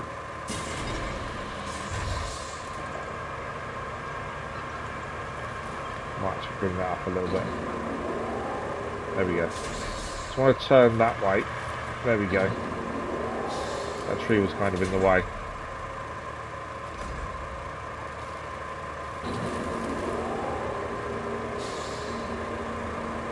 What's that like to drive on? Let's have a look. Okay, you might drown a little bit going in. Although you should have enough speed to not worry too much. The engine for this is at the back, so that's why it's drowning at the back, not the front. I think that's not too bad. Okay. I think that enables us to get across now. So, obviously this is drowned. We can recall that scout vehicle back to the Highland base. Or we try and get something else that's better in water. You were saying about the Dom, which is, I can't remember which one that is actually. Miniman, the Mute, the Mutt, the TUZ. What else we got? I think I know the one you mean actually. The Invictus Type A. Malamute, the Malamute. I don't know where that is at the minute, but we'll call that back. Let's get the Malamute out and send that across. I think this will be our best bet. This is really good in water because of the tyres. Oh, this is the one with the trailer. I didn't realise that was that one. Hang on a second.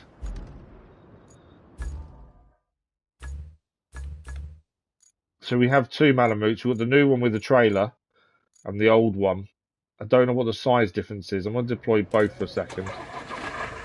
If they're both the same size, it doesn't really matter. But I might take the one without the trailer, I think.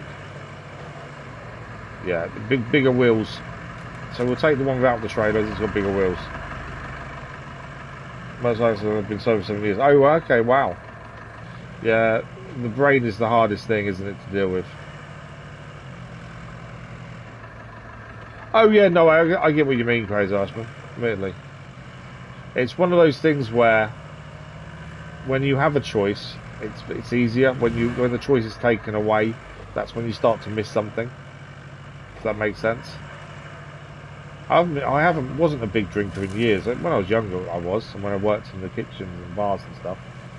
But I haven't been a big drinker for years. But it's more the fact you don't have a choice anymore. That's the thing. Okay. So through the quarry here. And then we're kind of... I should have carried on actually up that road. We want to come down this way, don't we? So we'll go back onto the road and keep going round till we get the right turn. The left turn, sorry. We were doing really well with objectives and missions today, and then suddenly it's all gone wrong. It's just trying to do one thing. But we didn't see this route previously. Yeah, see, I vape as well. My other half, when my little boy was born, or before he was born, in fact, I stopped smoking and went to a vape and haven't stopped since. And it's worse now because obviously I'm at home all the time.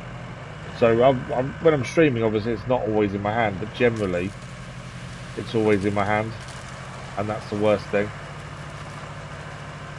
You wish you never started. It's one of those things that was advertised as something to help you quit smoking, but actually it becomes its own addiction, doesn't it? It becomes a habit.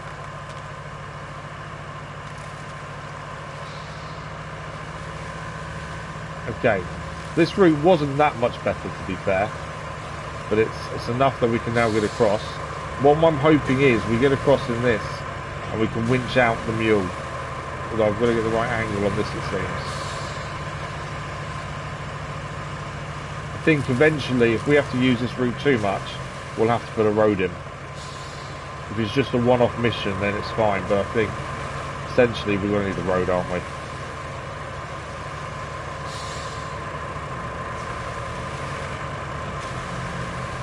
Can't seem to turn on it, weirdly. Keeps sending us the wrong way there. There we go, Rover. Ish. No!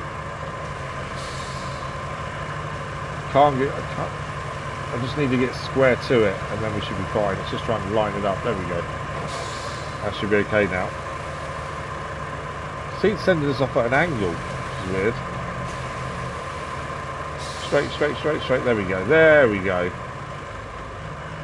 Right, over the other side. Can we fit through? We can fit through. No, we can't fit through. I just want to see if we can fit underneath.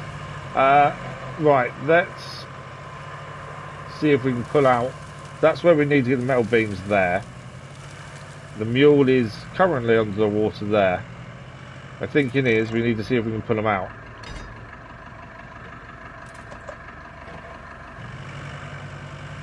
There we go, come on. If we can get the front end up, that will make it undrowned. I know that sounds really weird, but that would be enough to get it, drive it ourselves. I'm just sliding down though, aren't I? Towing is on, but it won't matter because the engine's down. Okay, what I need to do, I think, I need to come more to the side, over here. Obviously, we don't want this to drown. This is the closest point of dry land here. So if we go up here a little bit.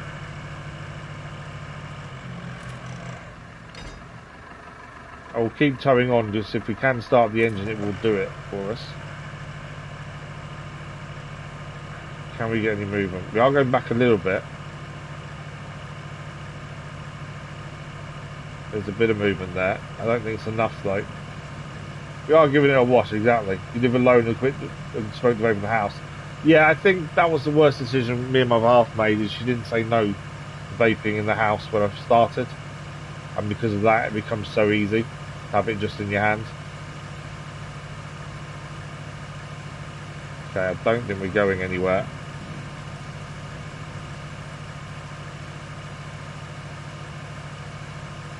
No, okay. Handbrake on. We'll see if we can pull. I know it's putting us down.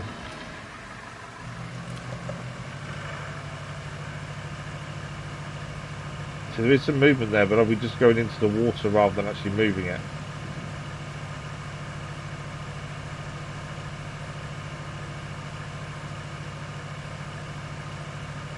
We're not really going backwards, are we?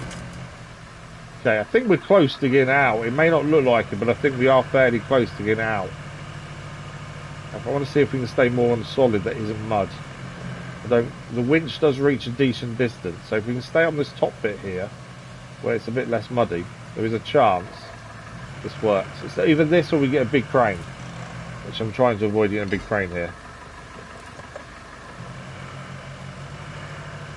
So we are going backwards, we are moving. Is it enough? It might be. The front end's out.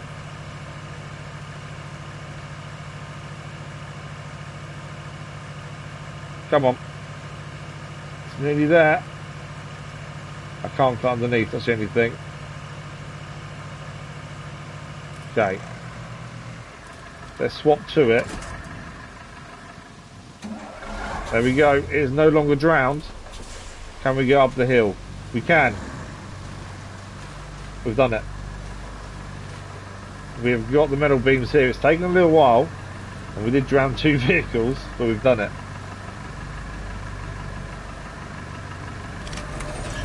There we go.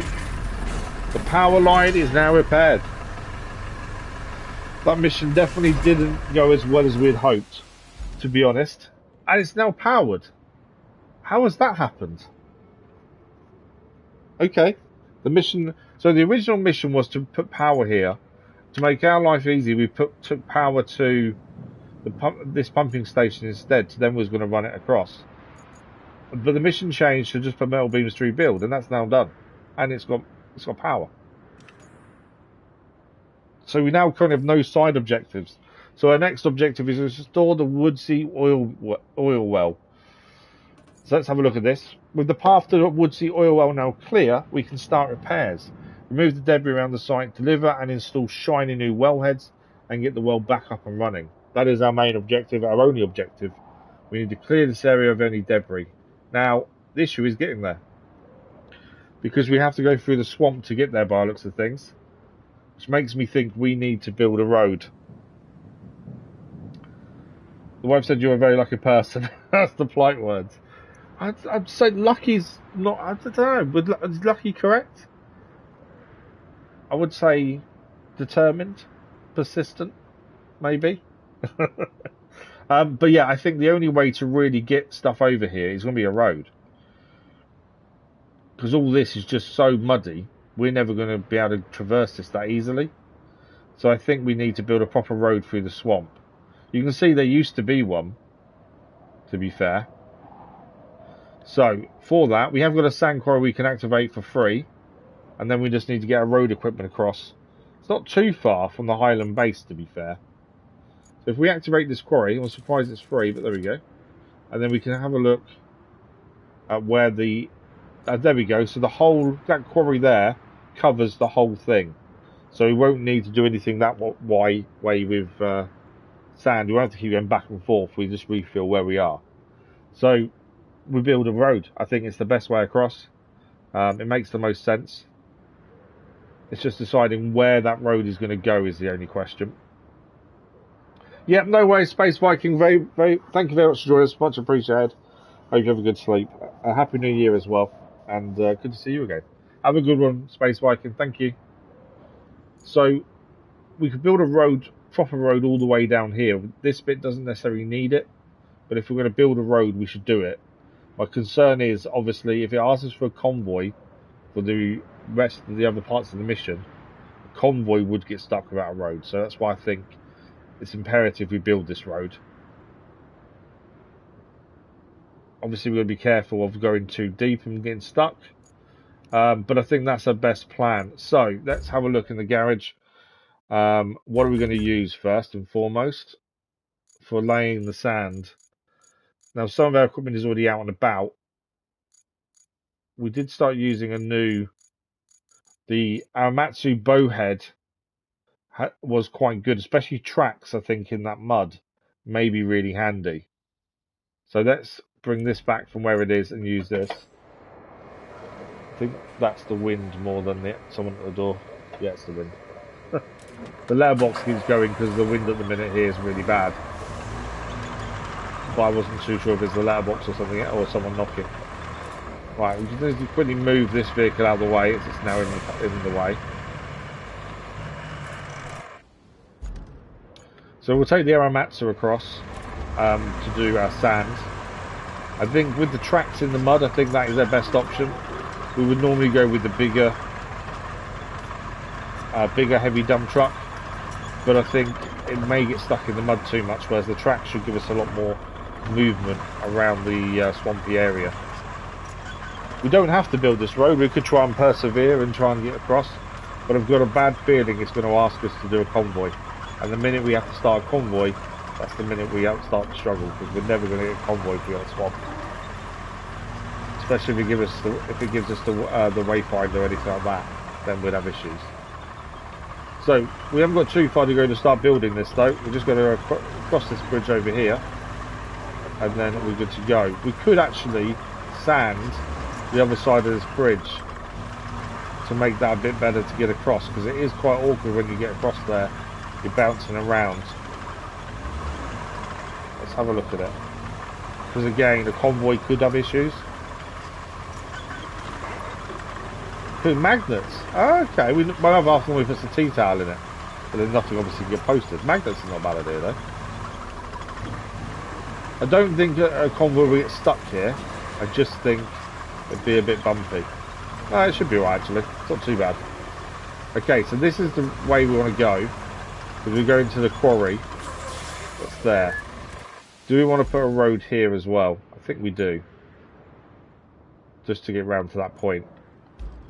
So we start laying the sand from here.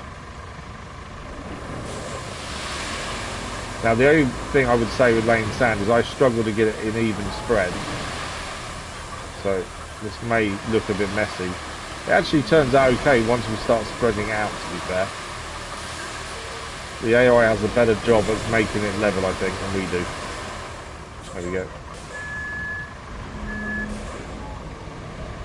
Okay, let's refill our sand.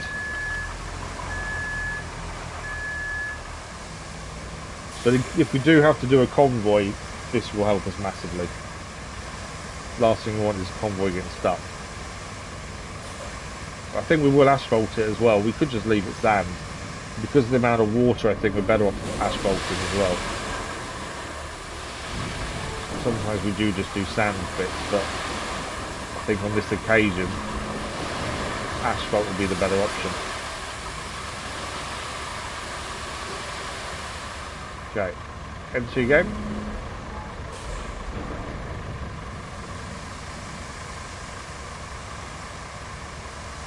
It may take us a minute to get all the sand in place, because we can't get the, normally on a road they want us to build, we get the AI to do the sand part, just because it lays it so evenly, but we can't do that on one we're making ourselves.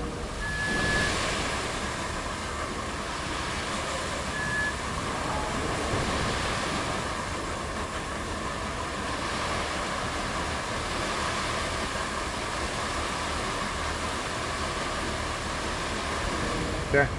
Refill again. So what we're going to do is work our way through here and come to this bit over here, and then we've got to just kind of follow a track around here, really, is my thinking. There is a bit of old track here which we could try and join to instead, depending on how deep that is. That's the thing. It's all depends on how deep stuff around this is, really.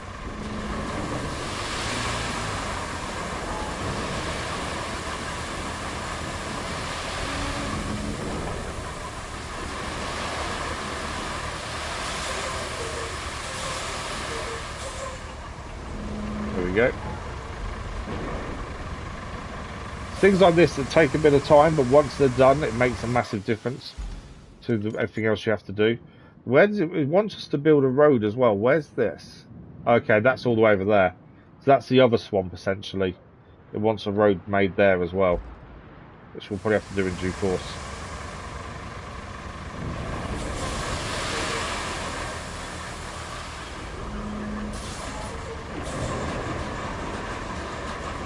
Okay, straight through here.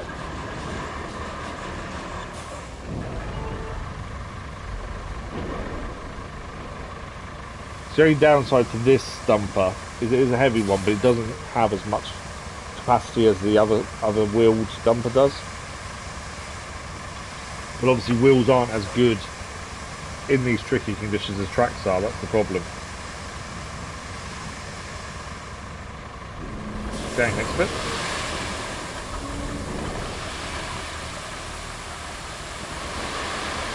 We've got to go slow to make sure we actually put an even layer down, that's the thing. Like there, that should spread out okay, but definitely missed a bit there.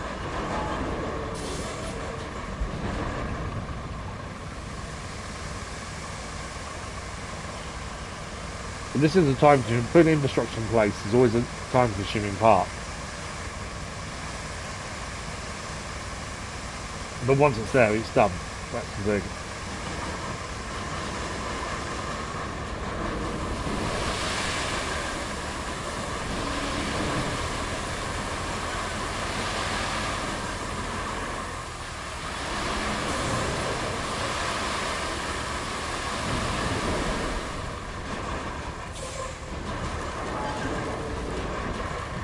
Okay, next load. I've gone off track. I didn't see that. I've actually gone off track. We were following this. We've gone massively wrong there. Yeah. Let's get back over this way if we can. I didn't realise we'd gone off course there. I wondered why it was getting quite woody and stuff, when it should have stayed on those actual track that's already there. Come on. This is when it won't get through now.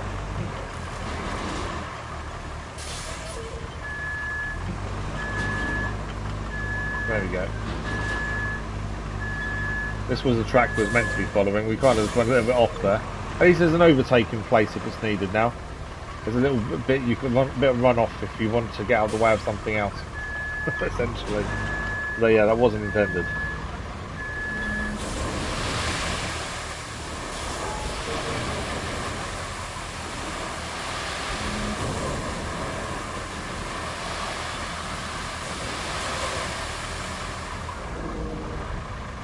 Okay. More needed.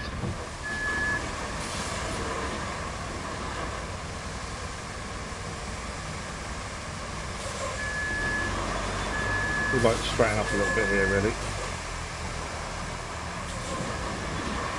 Handy we can just stop where we are to refill, to be fair.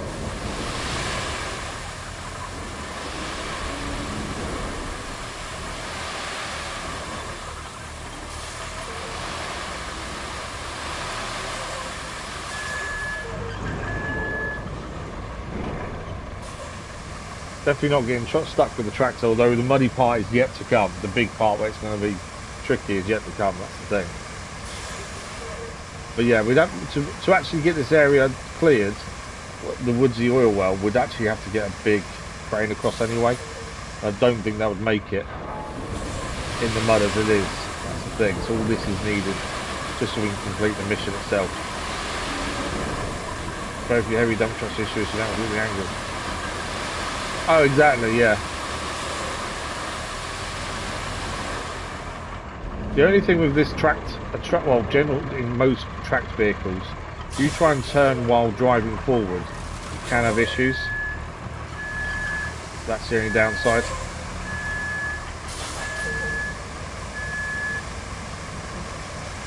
Yeah, you've got to be careful with it tipping out like that. They did put a patch in to fix the actual sand coming out the back end. On its own accord sometimes it would leak out the back.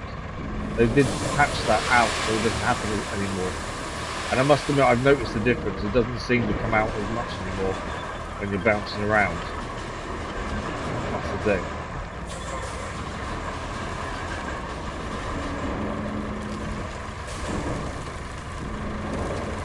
What are we doing? Close.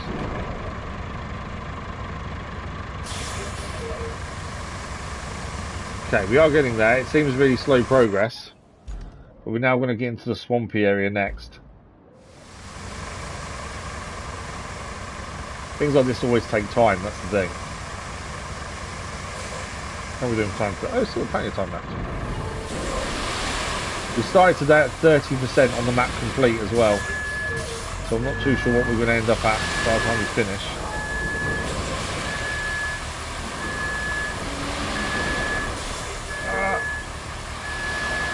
Kind of went a bit out of control there. We out? Yeah. Lost it a little bit on the slope there. We're still going to go straight down anyway here. And then just working out the way we're going to get across this swamp. Because obviously if we get stuck with the tracks, then we've got a bigger issue at play. although there is a way around it if we do start getting stuck in the mud. We'd have to level out the sand we've done and kind of back up and do a little bit at a time. So we can avoid doing that would be good. Because that will take a while to get sorted.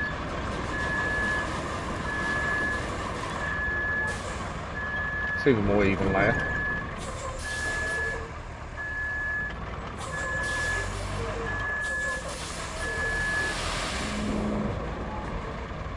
Seeing as we was going down the hill when I was letting it just roll of its own accord, it seems to be a bit more even layer of sand, to be fair.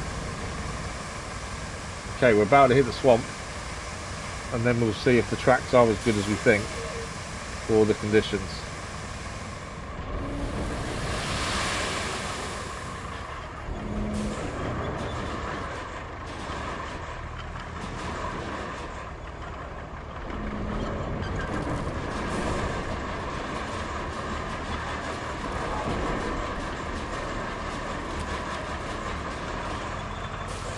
Okay, so far so good, but we haven't really hit the big bit of swamp yet.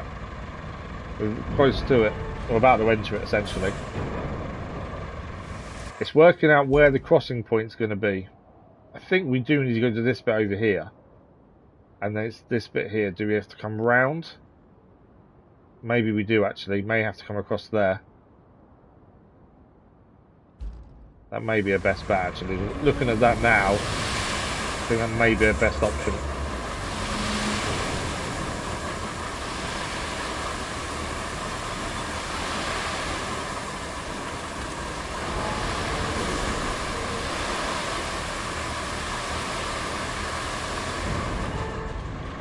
Okay.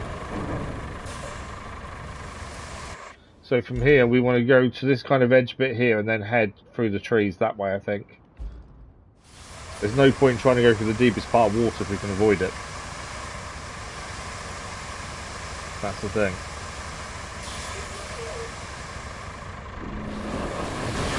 Whoa! Okay.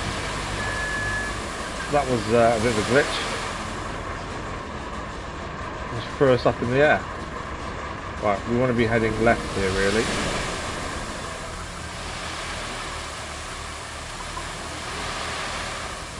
Wasn't quite what we wanted to do there.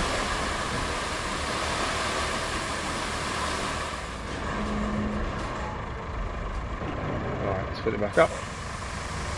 I think the back end as we lifted up and caught on the sand and it just glitched and threw us up a little bit there, but we're okay.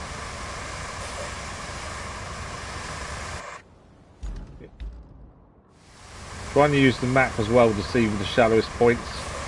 It's not always obvious on the ground, but then the map can deceive you as well. It's not as shallow as you think.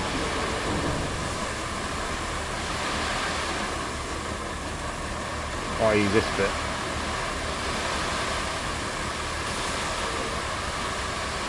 I don't know where the engine on this is. I think it is in the front, so if we start drowning, it's the front end that will do so first. So that's what we've got to be careful of.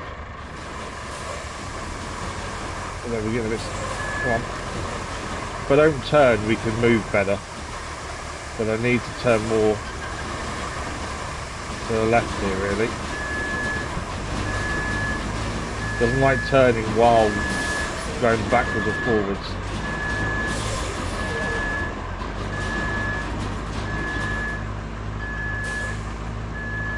Okay, what I want to do is just go a little bit more left here, really.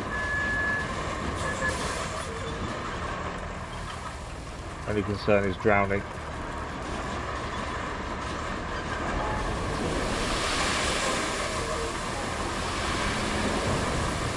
There we go.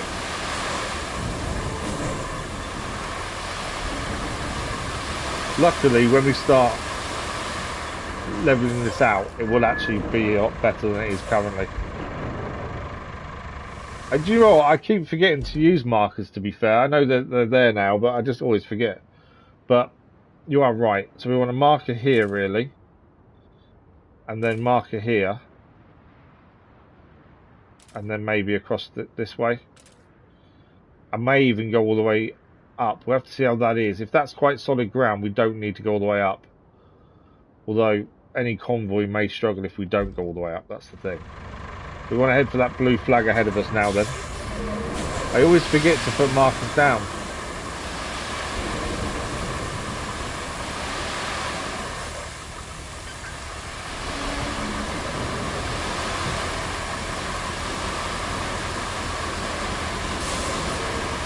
Okay. Don't need handbrake on as such.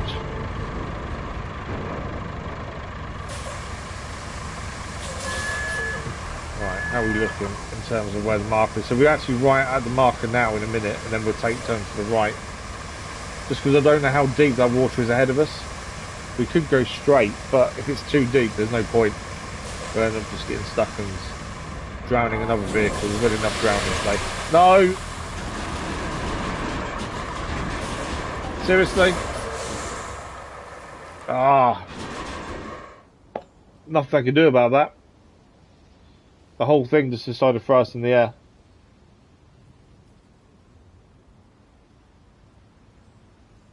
Yeah, that's annoying. I don't quite know why it did that. We may be able to rescue it. All we're going to do is try and pull it over. But that, yeah. Okay. It's done. I can't change it. Let's see if we can put it over. We may be able to get the mule, I keep calling the mule, it's the Voron.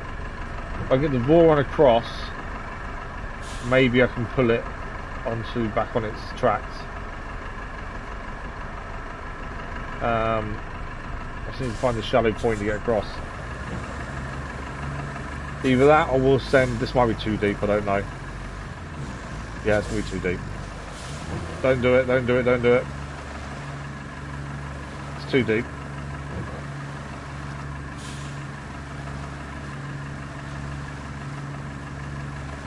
I thought because of the crane this may be the better vehicle to use. It may be better to use the scout vehicle though instead. Can you come back? Can't go back anymore, can it? Sometimes you move the crane, it actually allows it to go better because it's not on the weight's not on the front end anymore. See, there you go. The weight's not on the front end, so it can actually move better now. I thought the crane may be better for us.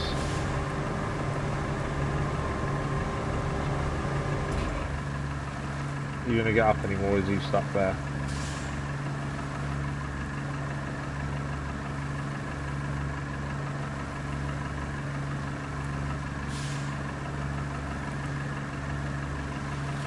Yeah, I think the only thing I can think of is obviously we raised the back end up and it kind of caught on the sand behind, and that's what did it.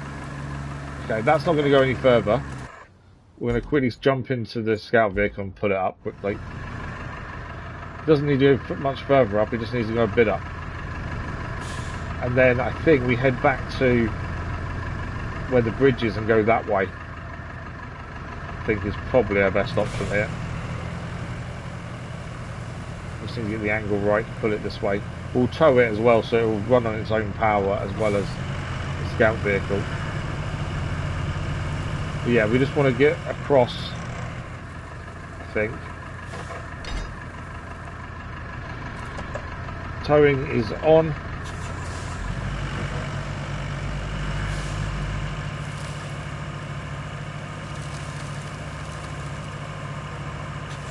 Stop. Stop vehicle. There we go. Now obviously we need to get this turned around.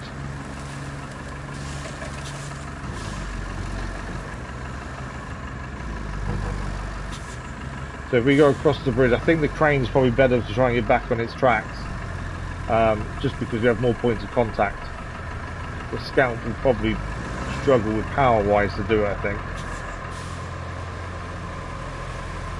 Okay, so if we head across this way, I'm hoping this is shallow enough, which I think it is.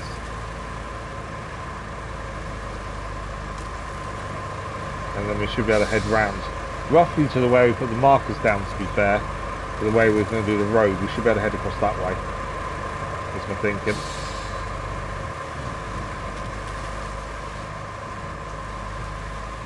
Put low gear back on for a second.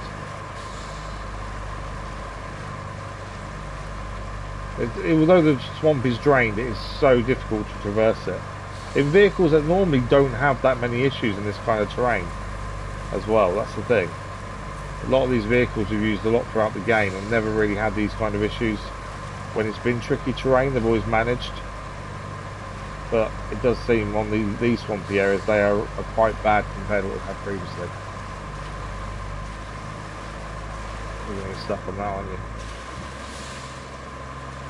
Just want to get past the tree. I am going forward. For some reason, it looks like it's trying to go backwards.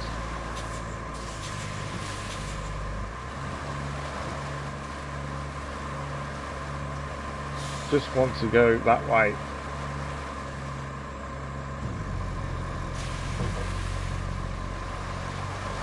I'm going to have to get a scout vehicle to pull us again.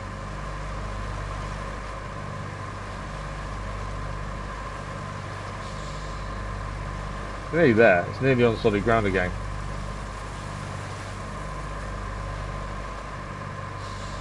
Come on. Let's get them wheels up.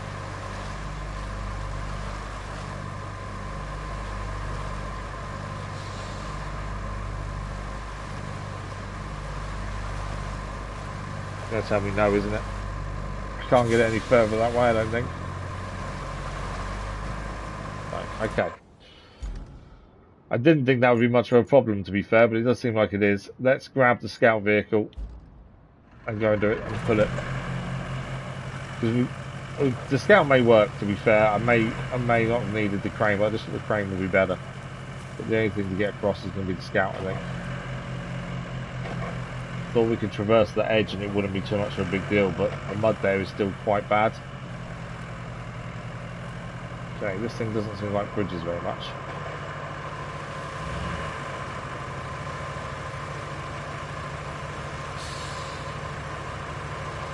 What I might do is end up towing it and take both across. So we've got a choice then of what to try and use to try and get the dumper back on its tracks. We'll have a choice of two that way. If we can get both across, because we'll just tow it behind, but use its own power as well, using the towing method. So that way it doesn't hinder us too much.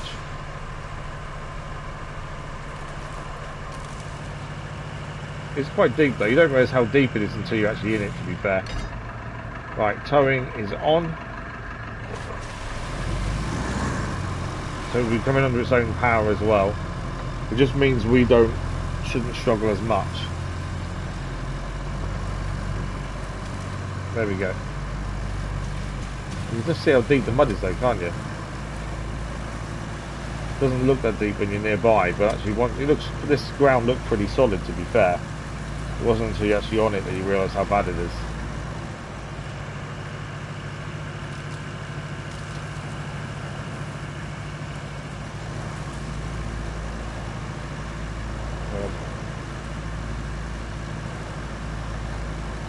Okay.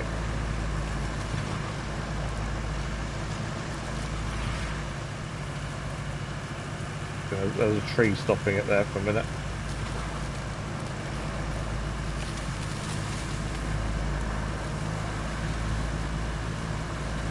Try and traverse this. We're basically aiming for the flag, essentially.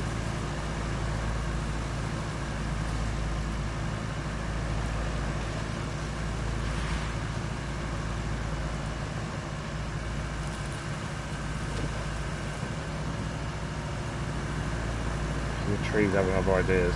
We can knock them down, and that's what we're doing, to be fair. Okay, that's a bit more solid ground, a bit more speed going there. Getting down so it is now. Can't see.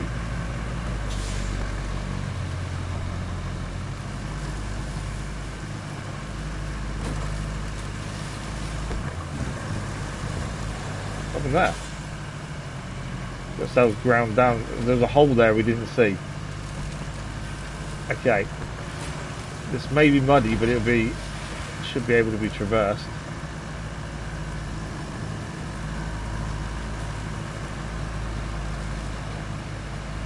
It's actually deeper than I thought there.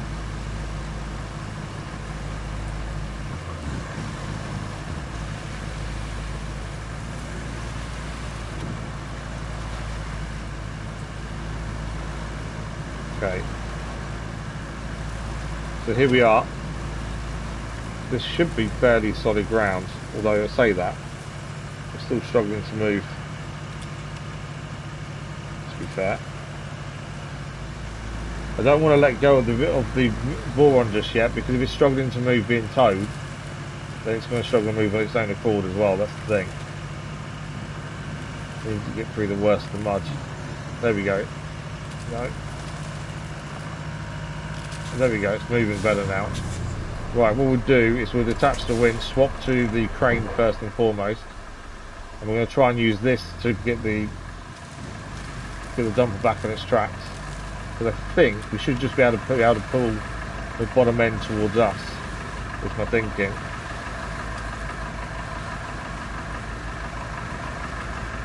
So you need to get close enough. Well, we're slipping into the swamp again here. There we go. I don't know if we're close enough. We might not be. We're slipping slowly. Oh, there we go. That was my concern, but is it enough? The tree's now gone. Come on, a bit more. There we go. That's what we needed. Okay, the road we're planning is straight across it. I think actually we can go across that bit. It looks deep, but I think it's manageable. Let's swap back to the dumper. We still don't quite know why it threw us the way it did, but it doesn't matter, we're back up and running again, which is the main thing.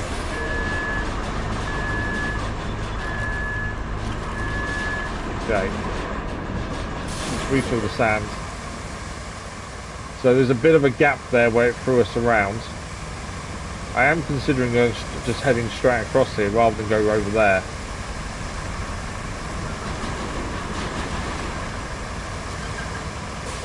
I think once that, we probably do need to put a bit of sand there really. Don't think we're going to get back up. I think once that's levelled out, we won't have to put sand there. I think it'll be okay. Right, can we get across here, or is this going to be too deep and a bad decision? Too deep and a bad decision.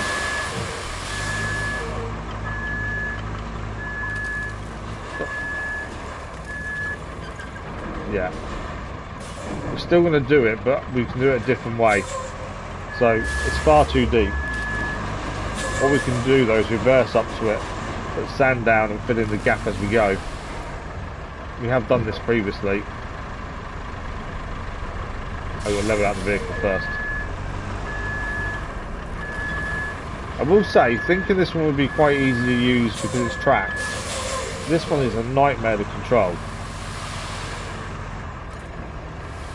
Absolute nightmare to control compared to the others. But yeah, we should be able to reverse down and put sand as we go. Try to scale first. I don't.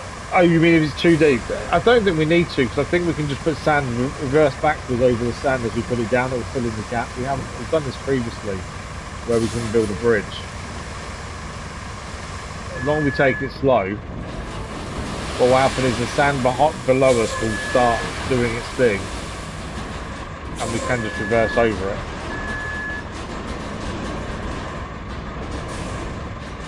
And it will just fill in the hole, essentially.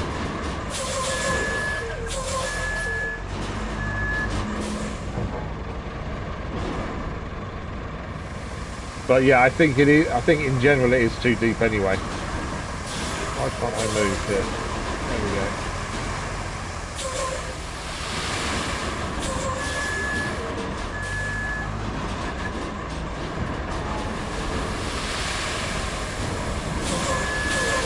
Basically, this is the easiest way of creating a sand bridge, essentially.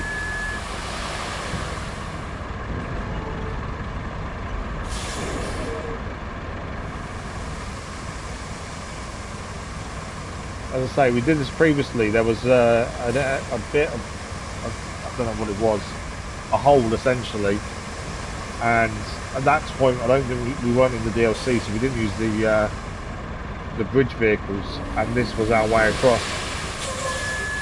So slowly putting the sand down and building the sand bridge, and we just fill in the hole.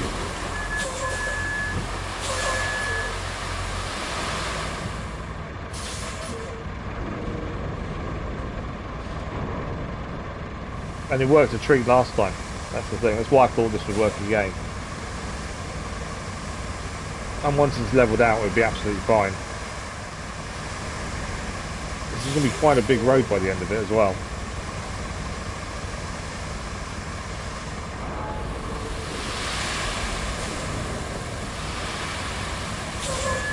Was it a hole on the second map, was it? I can't remember which one it was on, to be fair.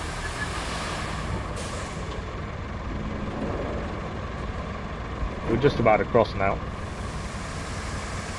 And then we just need to check out the terrain on the other side and see if we need to put more sand on that as well. We may not need to, but we won't know until we're there, really. I do feel like we're in less control of this than we are of the other heavy dumper, though. I thought this would be ideal, but I do feel like we're not controlling it as easily. There we go, we're over. So what we'll do now, refill sand, we'll reverse here and start going up normally. I think we're still going to need more sand here. This is still very uneven and muddy, as you can see. So we are going to need to keep laying sand here, I think, as well.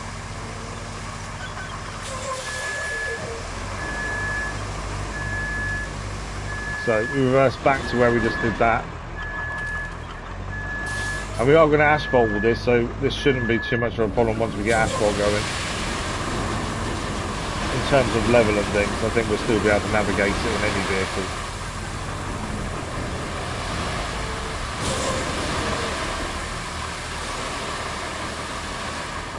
Okay.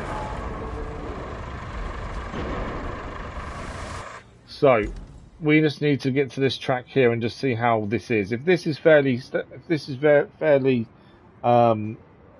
dry and solid, we won't need to go much further. It's all going to depend on just how it goes up the track. Done it again. It doesn't like us lifting the back end up to put sand down when there's sand below it. That seems to be the problem.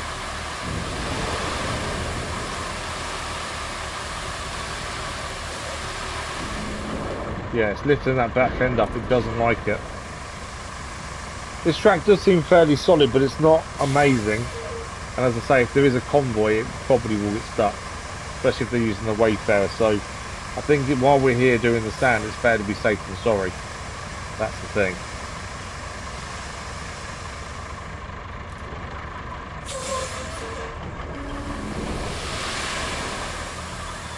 I don't want to then find we should have gone further to the road later on while we're here now doing it.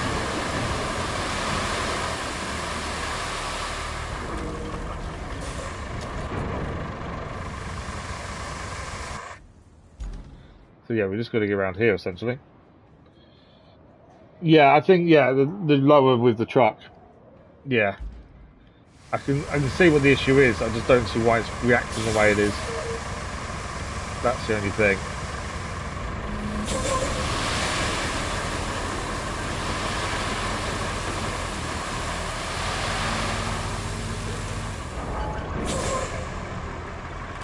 Okay, up we go.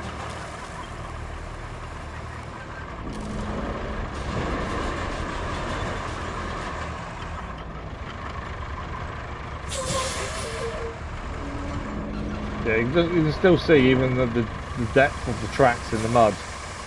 This is still not fantastic terrain to be manoeuvring on. But we'll go all the way up, I think, by the end of this, or at least to the first solid bit.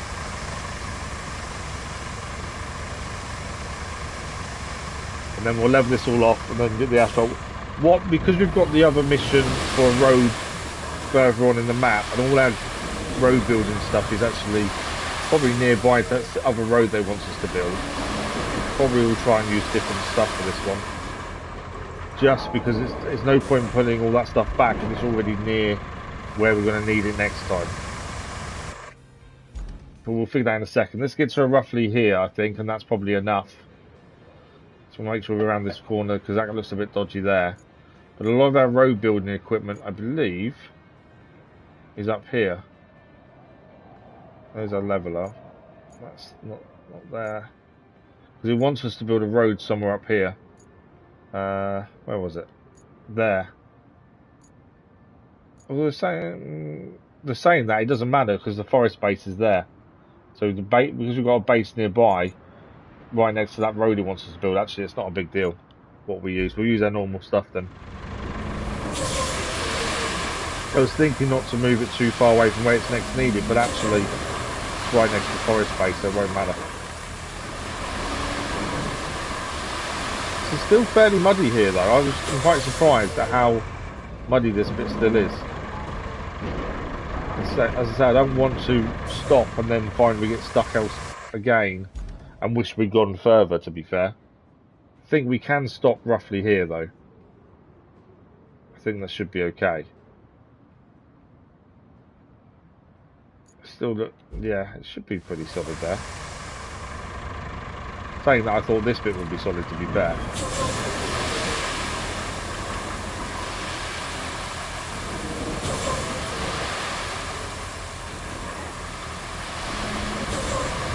Okay, bring it around.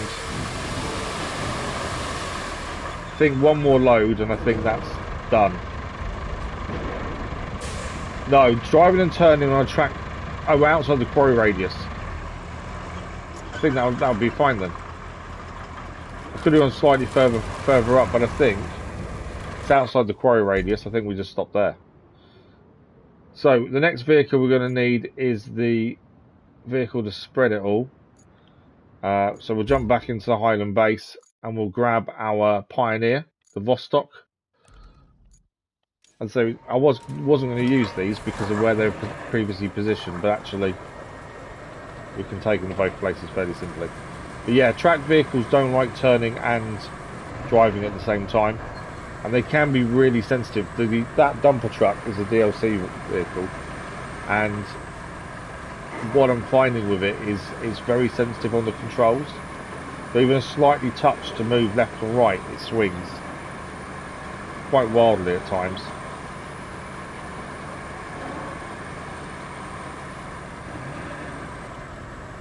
So it's definitely something to be aware of. Whereas this is on tracks but doesn't mind turning and driving. It seems the heavier vehicles have more of an issue I think, with it.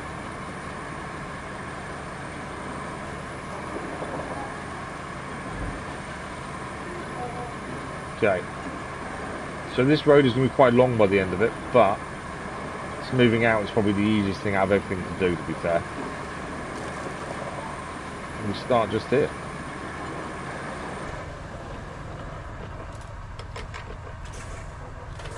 Sand flat, and we still haven't used asphalt destruction all the way through the game so far. On the final map of the DLC, we've yet to use asphalt destruction on one of these trucks. It's just never been needed.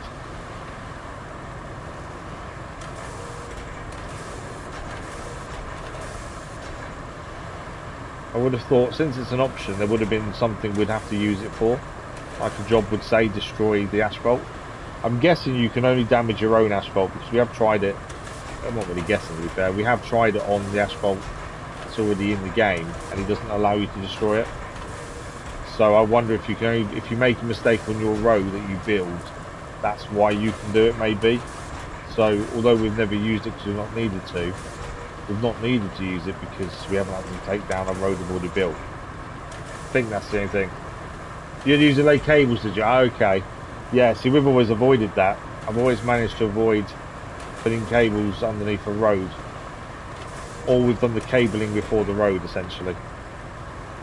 And got away with it that way. But yeah, we've never had to really use it. So I'm surprised by. All this just so we can go and clear an area. As I say, this is going to lay the foundation of the infrastructure for anything over that side now. And the main thing is traversing the swamp. That's the thing. We'll enable that to happen a lot easier. I'm hoping there is more stuff over that side to actually go and do, because this will be annoying if we built this big long road just for one job. But it happens. That's the thing. We could leave it as sand. We don't have to asphalt it. But again, if we need a convoy, sand isn't always enough. That's the thing. It's definitely not a straight road either. We put lots of nice bends in. Make it a bit more scenic for people. Okay, this bit is a bit, we're just unsure it should spread enough not to be an issue. Yeah, it did. It's fine. And then this was the sand bridge we put in. If we hadn't done it before, I probably wouldn't have thought of it, but because we've done it before, it just made sense to do it again.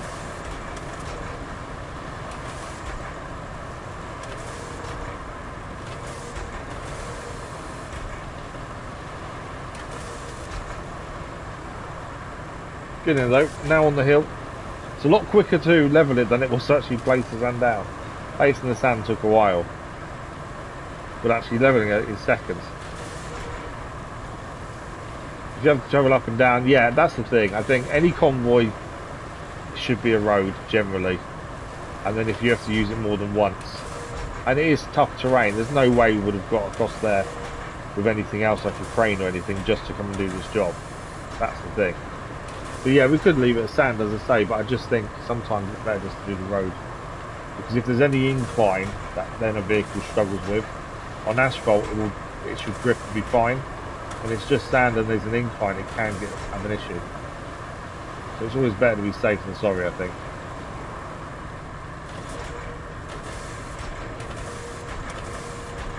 Yeah, coming off there seems fine. I was a bit unsure that if that was going to be enough, but I think it will be. So next up, asphalt. I do like making these massive roads though, I must admit. They are good fun to do, especially when it tells you to do it and you just extend it. So we are going to use the Arling Roadworks 120 Special. We'll bring that back. We might as well drive it there. We're not too far away from where we need to be, so we might as well drive it. We could use the big transporter and put this and the roller on the back, but I think we're okay distance-wise. In terms of not really needing to have to load it on something else, potentially. I know it's fairly slow, but it hasn't got too far to go. Across this bridge, down the slope, across another bridge to there. And then saw it as one-time trip when I was angry myself. There's always that possibility, isn't it, that you build a road and use it once and you're like, why would I spend all that time and effort? But I also think it's part of the rebuild in the area though as well. You know, they need these roads, these places. Because how do people get to work? If you think of it from that point of view, the road then is more useful. You may not see the full use of it. But the community you're helping. Thanks for the like followers. Whoever that was, much appreciated. The community that you're helping will then now be able to get to work a bit easier.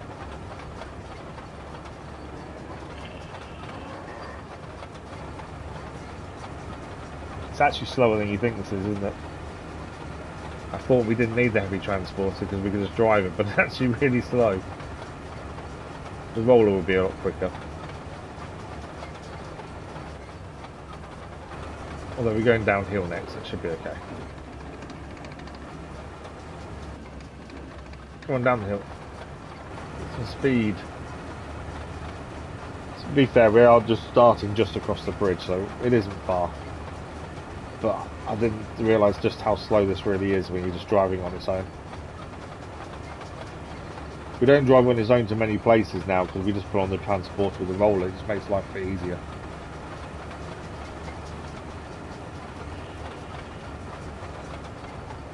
How long for time? Oh, plenty of time still. You just see how much more than the 30% we've done.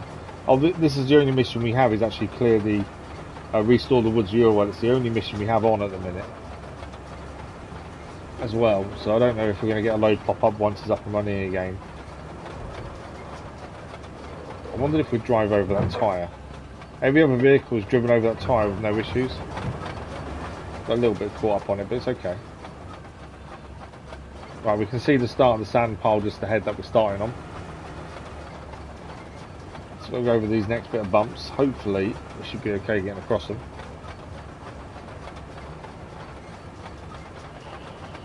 Yeah, I think you're right, and I've said it all the way through.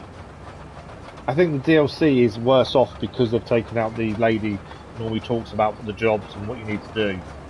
And her humour every time she just radio us and start chatting. I don't know why they pulled her from this. Maybe it was more expensive to have her come back in and voice it. But I think they made a mistake leaving her out. Because she did add so much. It made you feel more with the map and what you're doing. I can't remember what the word I'm after, but yeah, it made it more immersive. Right, let's start the asphalt.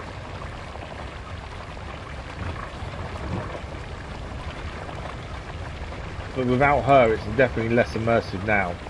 That's the thing.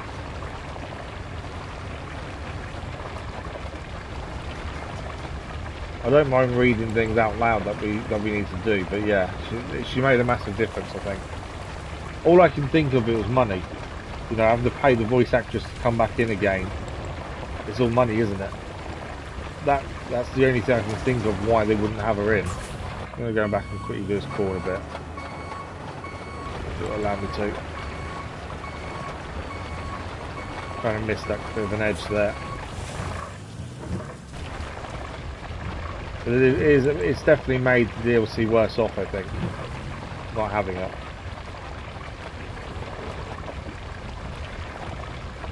This thing doesn't like hills. And turning on them. I have to go back just to the inside edge.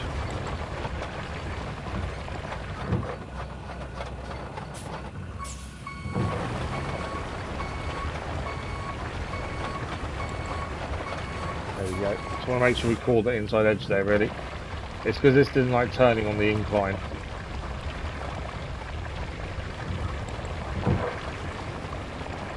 Confident schedule, yeah. No, that's a good point. It could be scheduled as well. It may not be money oriented. It could just be shit other jobs on at the time. But yeah, I think they definitely missed the trick.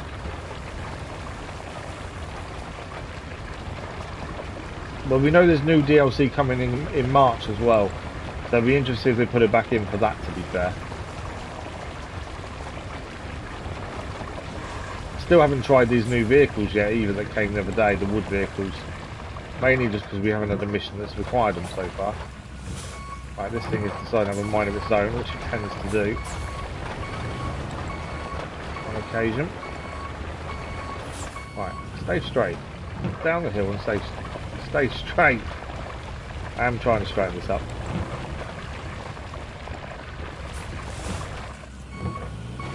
And believe it or not, this is the best asphalt layer that's in the game, I think, compared to the other one. The other one's a nightmare. And also this has a longer reach as well, to be fair. So it enables you to make a wider road. Same as the leveler. Because it pushes it wider, it means you end up getting a wider road because of it. Which definitely helps with turning and getting out of the way of the AI sometimes.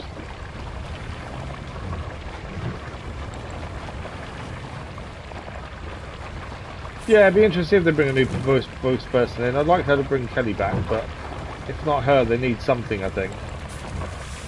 As I say, that level of immersion has kind of disappeared without that voice. Yeah. That's real edge there. It's not the best road I've ever built, but just trying to make it work with the asphalt layer. It's having a few moments of its own. Like now I can't turn left.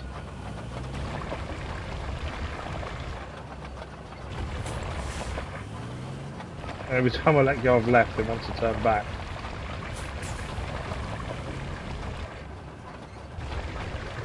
Stop turning right.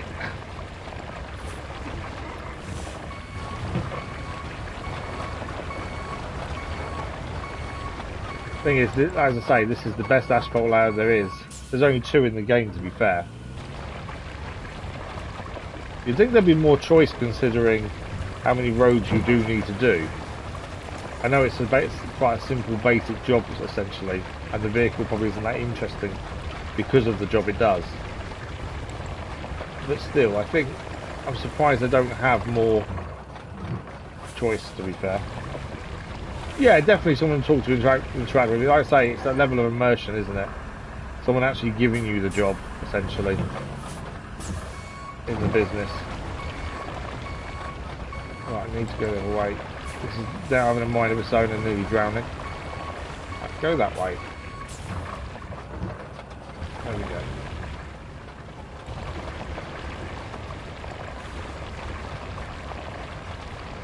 I didn't realise how wonky the bridge actually was now until we approach it this way. Now it's going left without me directing it.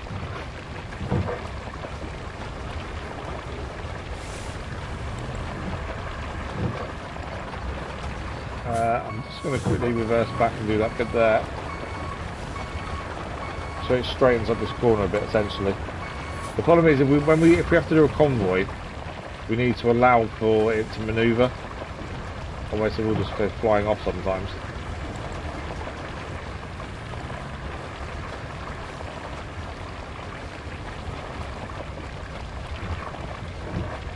Come on. It's not going to like the incline. It never does. Okay.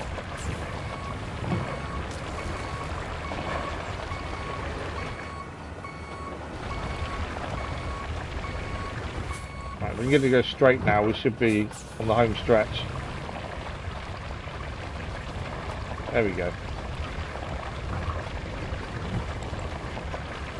Yeah, I'm surprised they haven't got licenses, to be fair.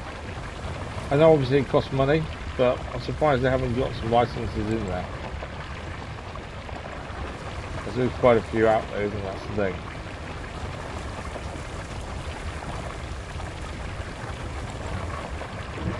Slow going when we get in that.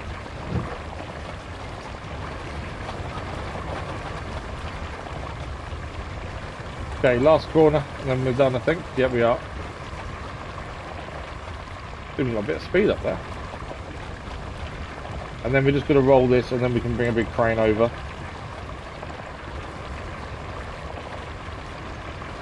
Nice job done.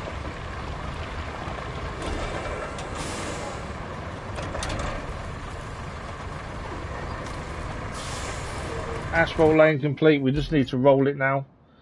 So back to the Highland base. We'll pull in our roller, which is the Arding Roadworks 750R. This reason for this one is the wider one as well.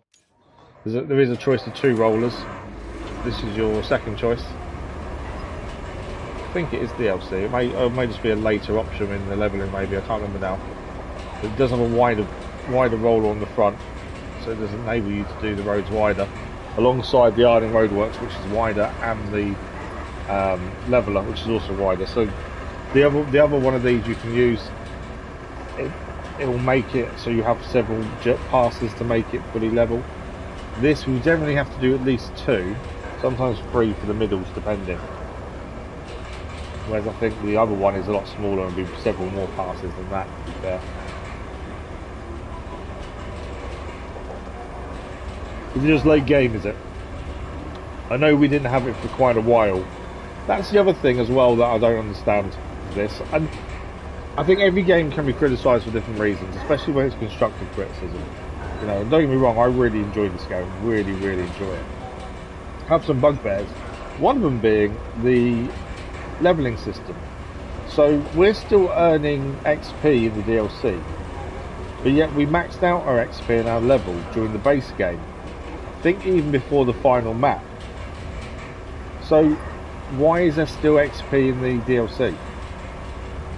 You'd think they'd stop, it would just automatically stop giving you XP when you're max level, but it still gives it to us. It doesn't do anything, but we still get it as a reward, which is weird. Especially when that reward could have been something else. But for some reason, it doesn't, just carries on giving you XP for every mission. Now I know if you don't do every map and you skip a few, you may obviously not fully level for a while, but again, by the time you start the DLC, I would say you should be fully leveled. We probably level up a bit quicker because we 100% every map, admittedly. Still, it just seems weird. It doesn't automatically stop. Okay, let's get rolling. We'll stick to the left-hand side first. We will have to come back on ourselves. We need to turn the roller on. That's something new they added in recently, where you actually have to turn the roller on, whereas previously it would just roll as is. Now this will always leave an edge unrolled. It's like it's a join to the sand and the asphalt. It does that every time. We don't have to worry too much about that.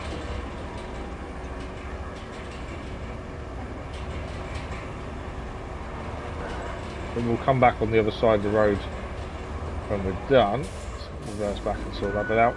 A little bit iffy on the actual turn there. That's the thing, it discourages you going back sometimes, just because you'd always leave an edge no matter what. When we first started rolling and that edge would be there, I'd go back thinking we'd missed it, and actually no, it's not the fact we missed it. It just always leaves an edge. Yeah, I think they didn't think of that, did they? In some regards, like you say. It just seems a weird system to have. I get locking vehicles behind a level, I don't completely understand that, it makes sense. You just think when you run out of leveling, either it should carry on leveling up. You may not get any rewards for leveling. Maybe you should still level up and maybe get tokens for doing so. 5 tokens for every level you are past the cap, potentially. Otherwise, it's just a weird thing to keep having when it's not needed anymore.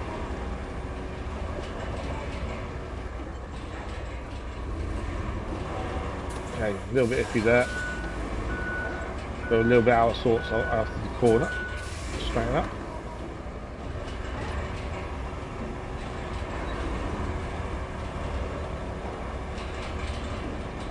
It's not the best road I've ever done. There are small bits missing, patches in places, but it should do the job at the very least.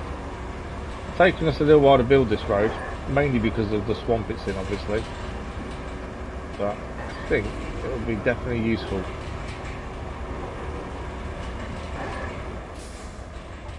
Well, trying to keep it straight, but it's having a moment. You're going to say something about the game? Yeah, this is the thing. I think too many people nowadays criticise something for the sake of just having a moan. You know, and as I say, no game's perfect. There's always things with a game that could be improved, that could be changed, or different. Maybe it wasn't thought about, or maybe it was, and they have their reasons. There's so many people out there do game reviews that just moan, when instead you could give constructive feedback. Why is it an issue? What can be done to solve it? What could be done better? That kind of thing. And I think that would make the relation between developers and people that game better as well. That's the thing. But we've had this conversation before about reviews and things. I don't look at reviews, find them silly. They're too biased. You know, someone who's given the game for free to review is never going to do a bad review because they want more free game. So then their viewpoint is already biased, which kind of defeats the point of having an honest review if you're not going to give it an honest feedback because you got it for free. That's the thing. When we've had games for free, which isn't many, admittedly, I don't go out my way to actually get any. We have had 1 or 2, and I've always made sure we could say whatever we wanted, to be fair. I have done a couple of beta tests recently, which I've not been allowed to talk about, still can't talk about, or say anything about them. You have to sign a non-disclosure. But I definitely wouldn't ever have a game that we play, if we get it for free, that we couldn't be honest about. I don't see the point. I think you've got to be honest about what you're playing, but be constructive with that honesty. But that's where reviews don't work anymore, because people want these relationships with the developers because they get games for free. And I know now a lot of places actually, you have to, when you do a review on Amazon of certain things, of certain products, or there are other places that do it as well, you have to actually say if you got it for free or not. Really, you could lie.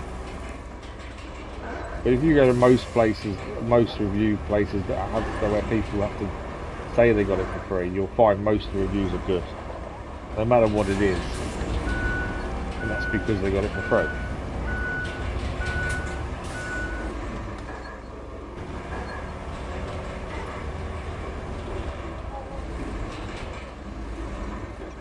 That's it. And also, I think with that, that goes alongside that, is yes, you got a game for free, but it doesn't mean the games are guaranteed to be good either. That's the thing. But yeah, that's why I don't listen. We've spoken about it a few times. That's why I don't do reviews.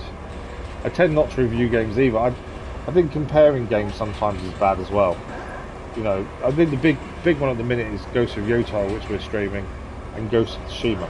Obviously, it is I don't think it's a direct sequel, but it is linked to Ghost of Tsushima.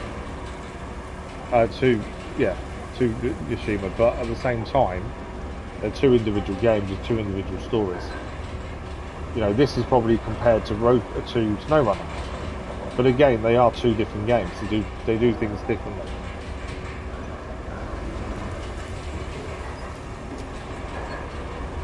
Missed a big chunk. We could leave that; it wouldn't affect anything, but I can't leave it knowing it's there. Some of the wide edges aren't a big deal, but more the middle, I'm not a massive fan of leaving potholes if we can avoid it. Sometimes you can't. It's like the UK's roads, trying to make them as true to life as possible. Okay, we are nearly there. I know I've been yabbering on, but we are nearly done.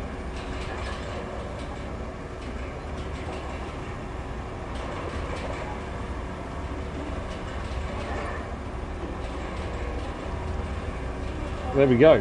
That is the road now. Oh, missed a bit. Right at the end. That is the road now rolled. We now just need to get a crane across and then we can clear that area. We might as well take a big crane over because there's probably some really heavy stuff to move. Let's over a minute. So we'll grab a big crane from our Highland base. How long have we got? We've got half an hour left. So hopefully a few more things. So all our cranes are out at the minute, aren't they? They're big ones, aren't they? Yeah. The Zilks, I think, is our best crane. 4355. 43. I don't know, capability is better actually on the EPEC. I don't know where the EPEC is currently, but we'll bring it back. I don't like to keep bringing things back from places because in case they're there and they're useful. But if it was useful and I pulled it back wrong, then we'll deal with it. It saves you driving something back to a location if there's already one nearby. There's enough vehicles in the game not to have to keep pulling things back the majority of the time. We could have just bought a second one of these, to be fair. But this late on, I don't think we really need to. People play halfway through and then stop playing and playing. Yeah, well, you know the worst thing is people that have never played the game in the first place. I saw it a lot with Pokemon ZA. The amount of people complaining that it's based in one city and not a big map and stuff. And then actually it turns out they've never played it.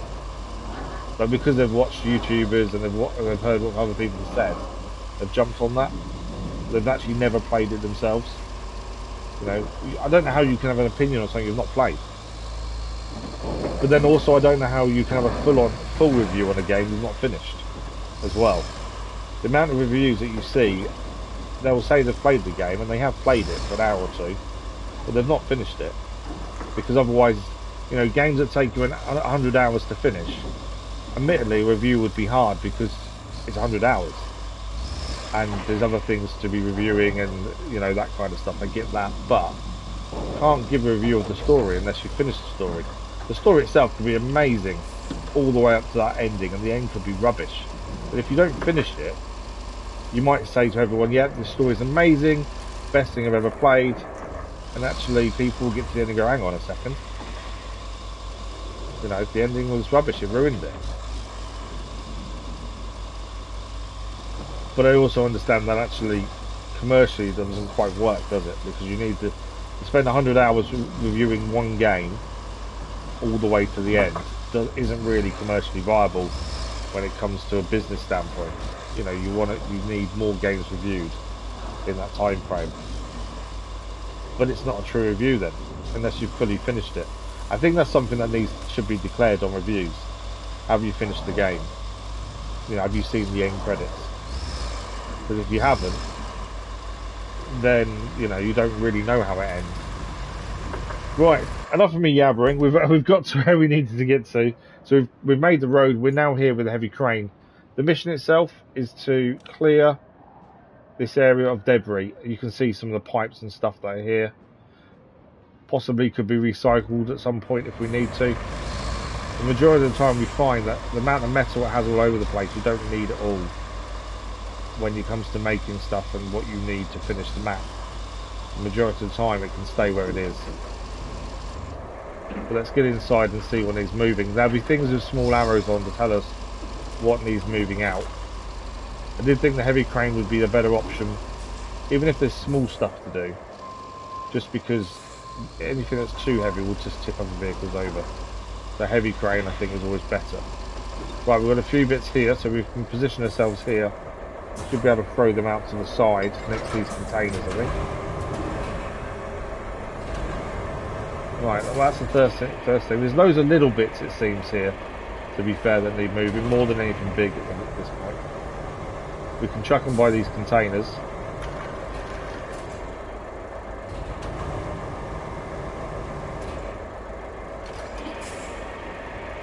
And this should be out the way that way. Always try and make sure we chuck, when we clear a place like this, move them out of the way so where they're not going to be in the way for something else, and I don't think them containers are going to matter if they're blocked off. Porterworth said to his wife he didn't like an Assassin's Creed game and he hadn't finished the game. I think he went back and finished it. Oh, he said he didn't like it. Yeah, that's the thing. You can start a game and within an hour or two go, actually, not my thing. I do get that. You know, everyone has that. There's games I've played and thought, really, they're not enjoying this. And sometimes you persevere, sometimes you don't. And you can tell whether you like your game fairly quickly. It depends on the mechanics and things. It's more of you can't say you've enjoyed the story when you haven't seen the end, is what I mean.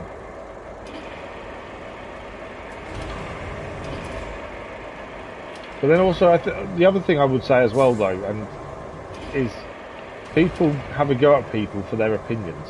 Not just games and everything.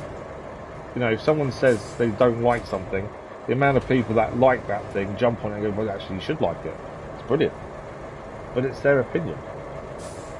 You know, some people really enjoy horror games. I'm not a fan. Oh, there's some metal beam there. So this bit here is a metal beam that we can use. So we need to put that in a position where we're going to know it's there and can be picked up later on, because that's something we can use if we need a metal beam anywhere. So we'll just stick it over here on its own, just so we know if we need it, it's there. I'll probably forget it's there, to be fair. Deaf Dealer, good morning, how are you? Thank you for the like, much appreciated. How are you today?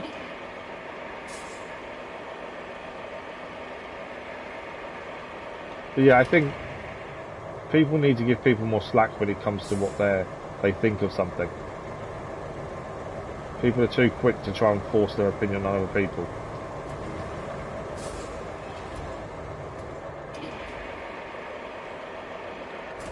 Okay, that's out of the way.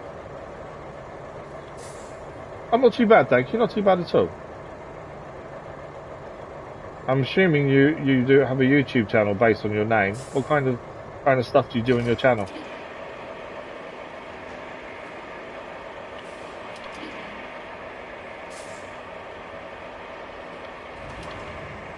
Okay, we're getting there, clearing it. We'll have to move in a little bit, I think. I have a new spot for putting stuff in. The majority of stuff is going down over here quite nicely. Yeah, everyone's in charge of their opinion, exactly. First person who's racing RPGs. Oh, so quite a mix then. Pretty much like us. You recently bought RoadCraft. What do you think of it so far? Have you played similar games before?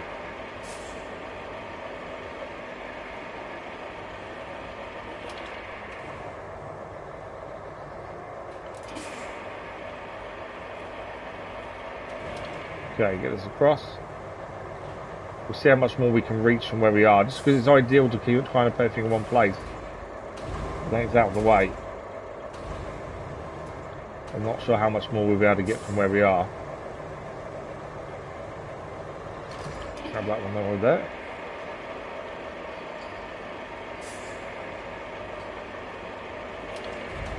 Okay, a few more bits over that way. They should be able to go up the other side, I think, looking at that. There's going to be a lot of metal here if we do need it for recycling. It's just a long way to take it if we do need to recycle it. The metal beams facility is a long way away from here. Mud Runner, Snow Runner. Oh, okay, fair enough. I couldn't get into Mud Runner. It was one of the only games I couldn't get into. Snow Runner I thoroughly enjoy, and we still do it on the channel. But yeah, Mud Runner I just, for some reason, couldn't get into at all.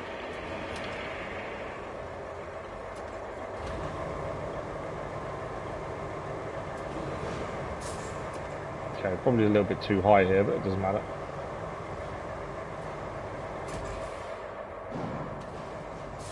Okay, anything else we can reach from this position, or do we need to move? I think there might be one other thing. Ah, the container needs moving. Didn't spot that. So the container we may as well put on top of the other containers then. And then I think we'll need to move from here.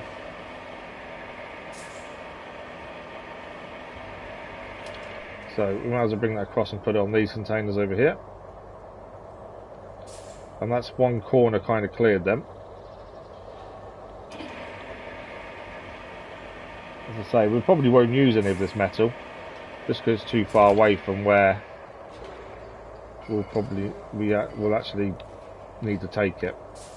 Asphalt crane, anchors up, camera, handbrake. So what we'll do, we'll go straight forward here and just do the other side, and then we'll come in and do the other bit there. There's only a couple of things here by the looks of things.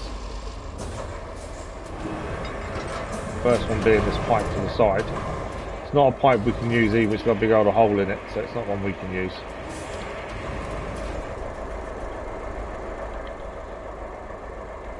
That's how I thought I'd change the camera.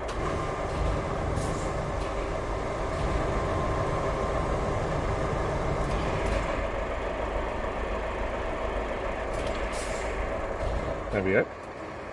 Ah, there's another... Okay, another metal beam here, so we want to make sure we put this in a place where we remember it's there, because it means we can use it later on. Mud Runner is longer. It wasn't the length of it though, because the amount of DLC Snow Runner's got. It wasn't the length of it I just didn't like. I don't know what it was. Whereas Snow Runner I really enjoy. I don't know if it was harder maybe in control wise. I'm not sure. What we're going to do is quickly reverse this back, because we've got our other beam that we can use over here. If we put them both in the same place, I'm less likely to forget that we can use them.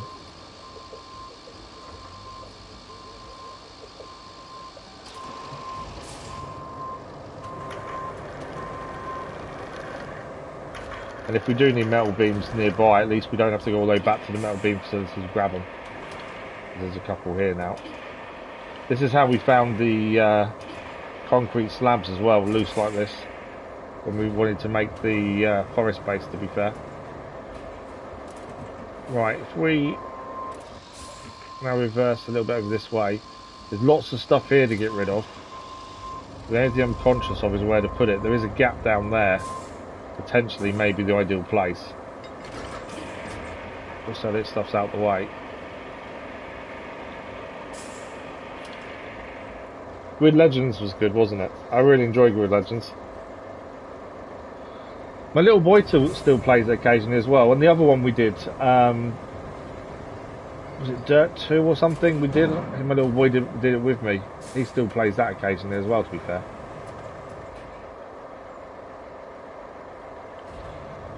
Right, spin this round. So I think we're going to use that gap over there for a lot of this stuff, so it's out the way.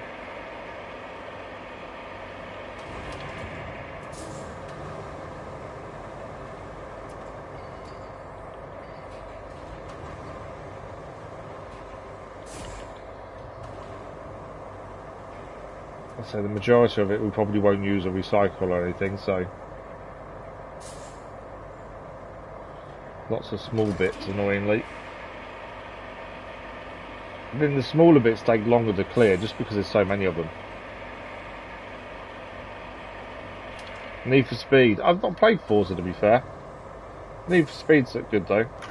I remember the old school ones, to be fair, when I was a kid. They were always good fun.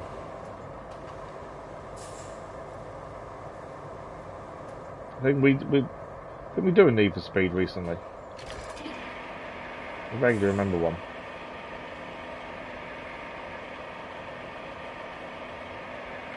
Picked on the monthly games, yeah. You still playing the PlayStation 2? Wow. Yeah, that's going back some. I used to enjoy those though.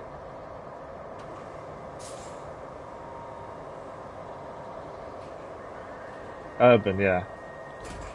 It's weird looking back at some of the older games. If you look at the older, or the first GTAs, them to now is such a big difference. It's mad how much it's changed. And back then, you wouldn't imagine it would look the way it does now. Either, that's the thing.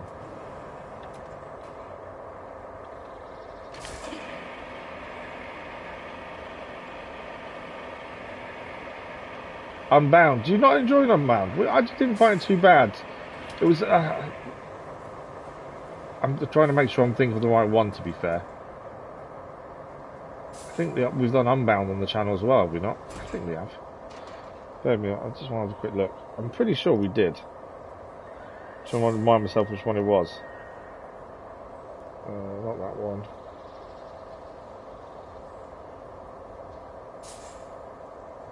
Not there. I swear we've done it.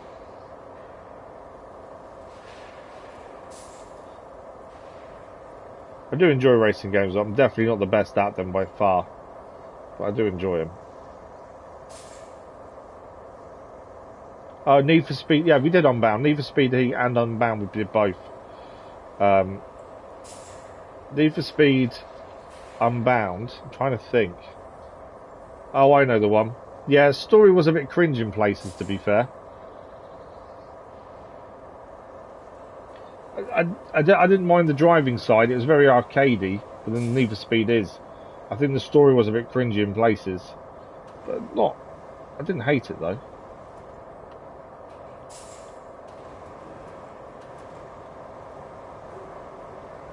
Yeah, there was some cartoony elements, weren't there? I wouldn't say I hated it though. I think I enjoyed it for what it was.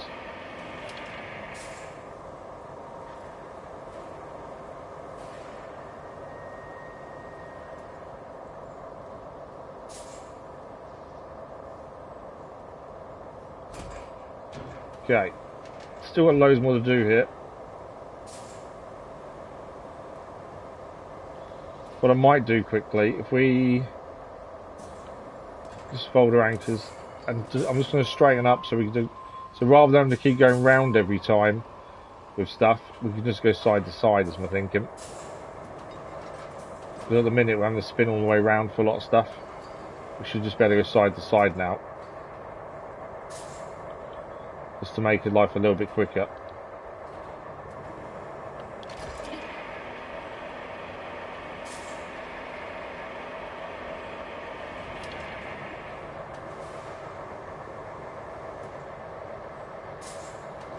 There's a big pile of stuff over here now. Yeah, we don't have to spin as far if we're just going side to side.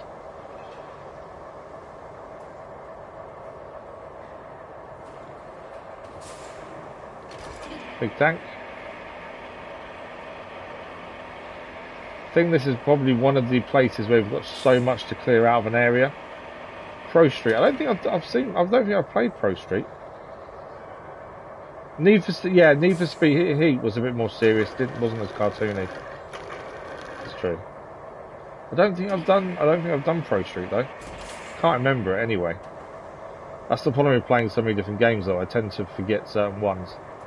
Especially racing games are easier to forget because of a lack of story or lack of meaningful story.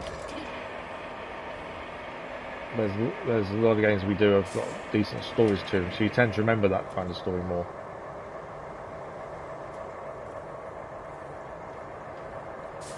It's mainly track racing, yeah. So we used to play Need for Speed, not Need for Speed, sorry, Gran Turismo Sport. Used to really enjoy that. I'm not the best racer, openly admit it. I do enjoy a good racing game.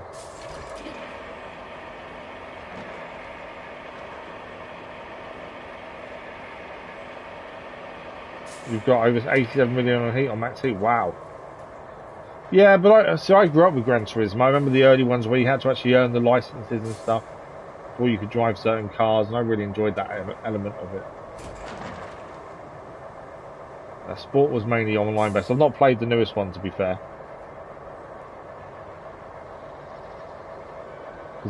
It's the online competitive side of it is the main bulk of the game now. That's the thing. You grew up with Need for Speed and Forza. Yeah, I never really played Forza. Need for Speed, obviously, I grew up with, but yeah, I didn't really bother with Forza, to be fair.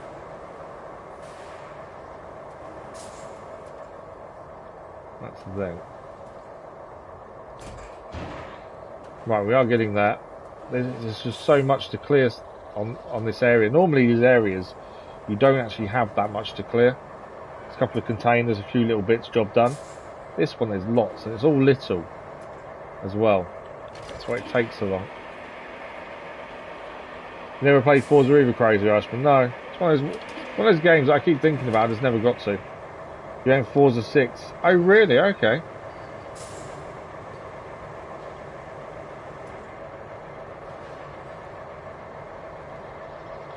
Yeah, I might have to have a look at it at some point.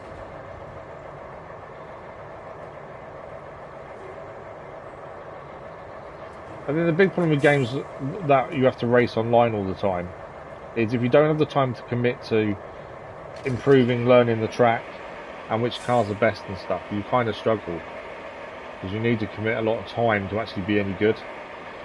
And racing online with other people gets boring if you're just last every time. You know, in GT Sport we won a fair amount of races and stuff, but after a while you just can't commit that time to it. This becomes a bit pointless. Okay, I think I'll one barrel and then we'll move again to around the other side, and then we're nearly done. It's taken a while to clear everything because there's so much to clear. How are we for time? I've got 10 minutes. 10 minutes or so left of the stream. Hopefully we can get this mission complete and see what's next.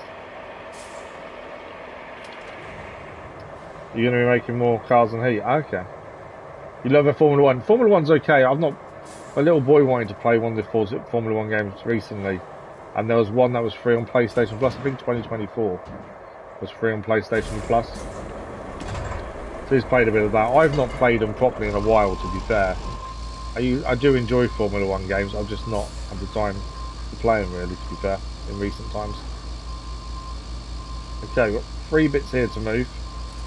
I think that might be it, to be fair. These might be our last bits. Finally.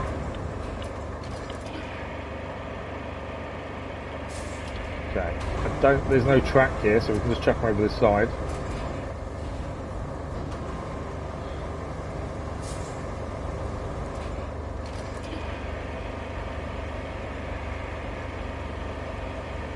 Oh, okay. Pro Shooter PlayStation 2 and 3.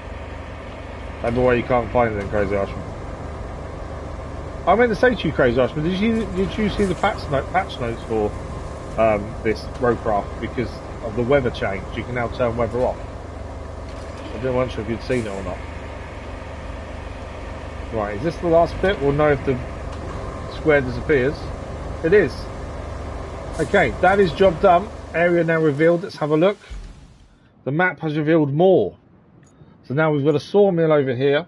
So it does mean, hopefully, we'll need to use the new wood vehicles very soon, once we unlock the sawmill properly. And now we have a mission. The mission has now changed. To restore the Woodsy oil well, we need to deliver objects from over here to over here. Now, obviously, we've not travelled any of this terrain, although it doesn't look too bad. Well, there's a bit of water there. Doesn't look too bad, to be fair. Can't really see the size of what we need to pick up, though. That's the only downside. But yeah, the actual terrain there doesn't look too bad just for moving stuff.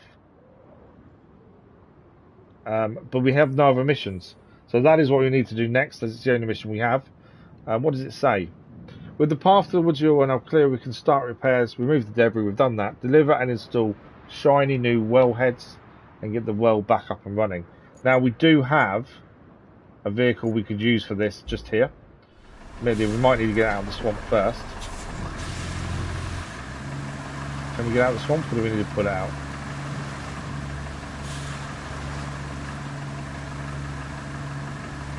Come on.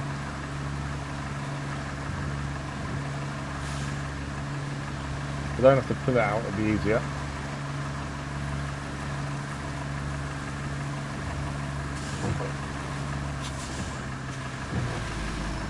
If it goes to the right, it's fine.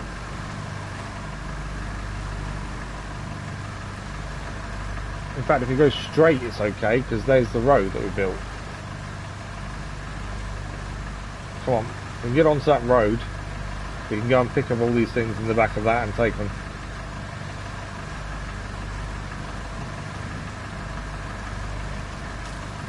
You did see it, cool, cool.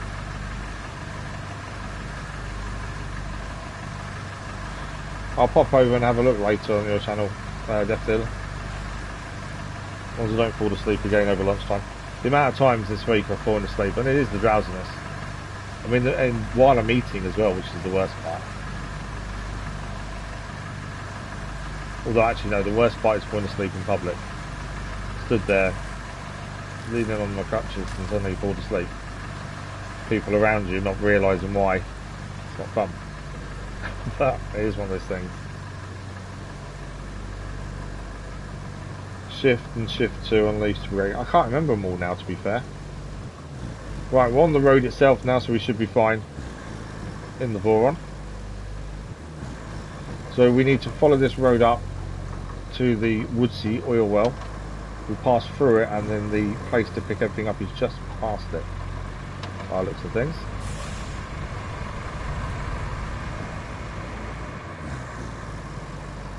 And then we've got to deliver all the different things in different places in this bit. Doesn't look like where we need to go is too far away though. Oh, I needed to turn left. Hang on. Oh no, it's alright. I thought that marking there was it wants us to make a road. It doesn't. I missed the turn though. Could see the tracks on the map and thinking, oh, does that want us to build a road there? No. Okay, I'm hoping this is big enough to carry a couple at a time of these 4 objects that we need to pick up. Now the only thing is we don't know what this terrain is like. The map obviously can be deceiving. And there is something that's going to need power adding to it at some point. That's the sawmill, I think, that's going to need power. There's some tree stumps around, so we can't really try and cut the corners. The tree stumps may catch us out. Terrain doesn't look too bad though. That way goes back into the swamp, so we'll ignore that way for the minute. So if we go up here, take a left, follow it along, and then we'll see where we're going there. But yeah, we can't really cut too many corners because of the tree stumps.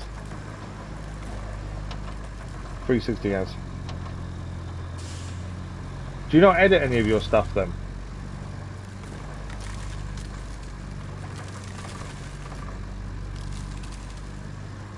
That's definitely a different way of doing it. Unedited. I think sometimes it's better to get some of the fluff out though. That's the only thing. Okay, that is deep water. I really don't want to go across. I think we can cut through the trees. Is my thinking here. I don't really want to go across through that water there. So if we cut through the trees instead. And if we make a path, we should be able to come back the same way as well in a minute. And we've got stuff on board.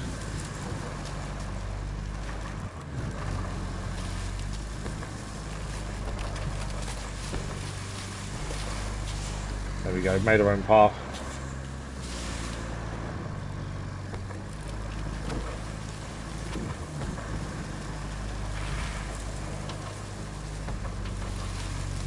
There we go. Right, let's see what we've got to pick up. We don't know how big these things are. So because there's a yellow door there as well, at some point we'll need a convoy from here to somewhere else.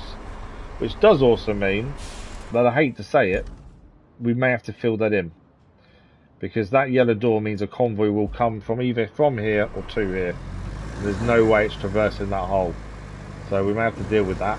I don't think the 12-metre bridge vehicle will fit either. Okay, so we've got 2 blue things there to put on board. Where's the other stuff?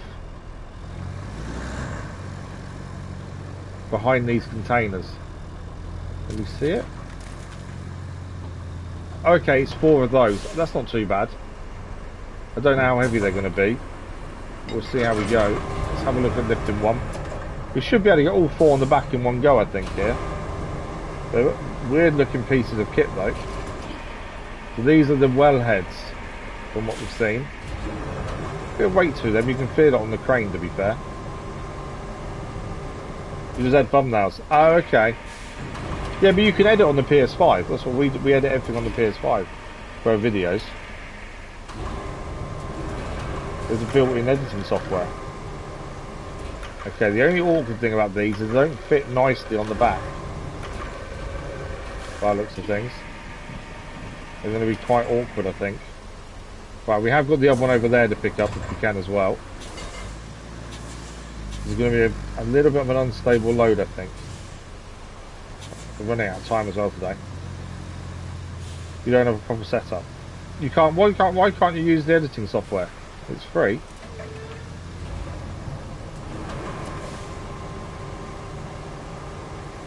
Yeah, I know what you're saying, Crazy Ashman. The only thing I find though is sometimes the fluff needs taken out. You know, when you're waiting for something for ages, or you know, something's not a bit boring because nothing's really happening. I think sometimes editing that out is useful. You know, like our snow runner videos are quite raw. We don't really take too much out of those, to be fair. But there are some things I just think sometimes it is better to have bits taken out just so it's more interesting. But it's when people take out their mistakes, isn't it? That's the issue. If you're doing like snow running and you mess up, people want to see that I'd rather see that than see you do everything perfectly every time. That's the thing. Right, we've got 2 of the 4 on the back. We've got 2 more to pick up. We're going to try and take all these in one go. We are rapidly running out of time.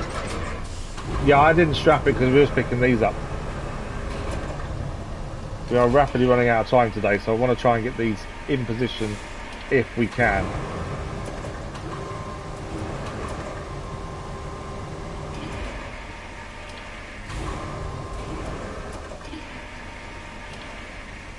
Yeah, yeah, exactly. I completely agree with you there, Death Dealer. What made you start YouTube then, Death Dealer?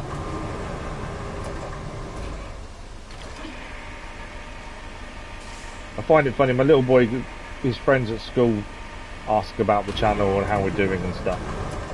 And they all find it amazing. They all have their own channels as well, and they keep saying to me to come and review their channels. The thing is, they're little kids. They're actually not meant to have channels at their age. You know, they can't be monetized or anything because of their age. But they keep asking my boy to come home and ask me to review their channels. Okay, these are really heavy. You can see how we're bouncing around. The front end's coming up a bit. So this is a very unstable load. We've got to try and traverse away through the trees again, because there's a big hole in the way otherwise. This could go really badly very quickly. And we are just about out of time. You started in 2018? Ah, okay, nice. What made you start though?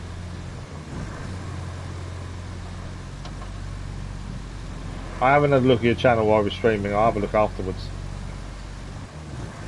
Okay. See the issue we're having? Weight wise, this is too heavy by far. The weight's all on the back and it's bringing the front wheels up.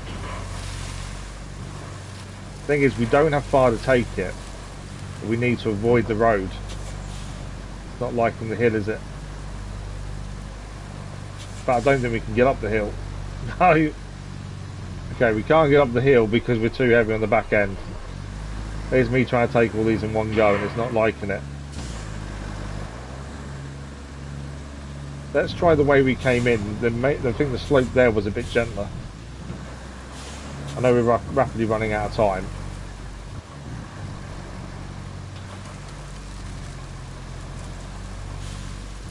But I think the slope this way was a little bit gentler.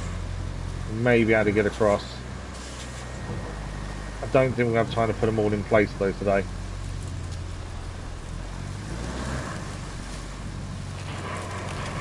Over the slope.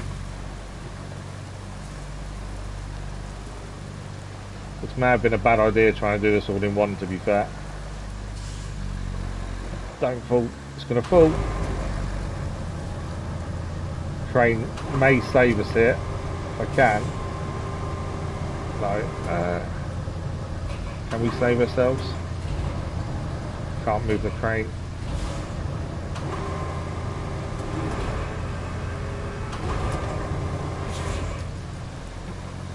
Don't know if I can save us here.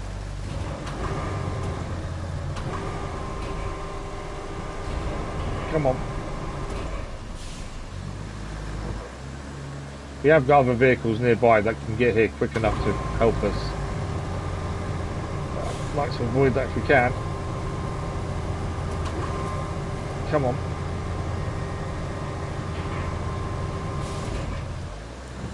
So heavy, tipping us back over, it doesn't like it at all.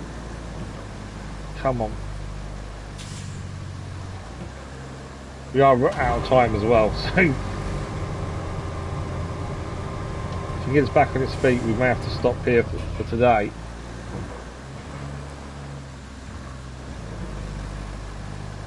Come on.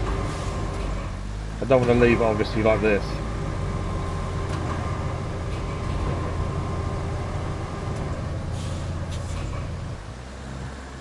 Problem is the crane stopping us reversing. We need to reverse to get straight up, straight again. But the crane is the one thing that's keeping us in the position we're in.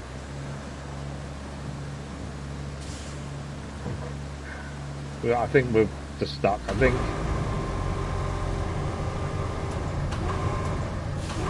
no matter what we do now,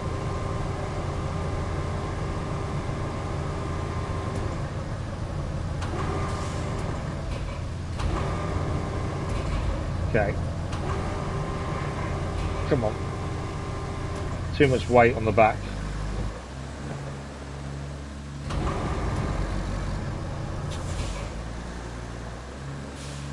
Yeah, it's too much weight. I didn't want to leave it as we are because it's not the best position to be in. Let's fold crane quickly. No, we're done. Oh, anchors, good shout. Didn't even think of anchors. We haven't actually. Anchors was the saviour.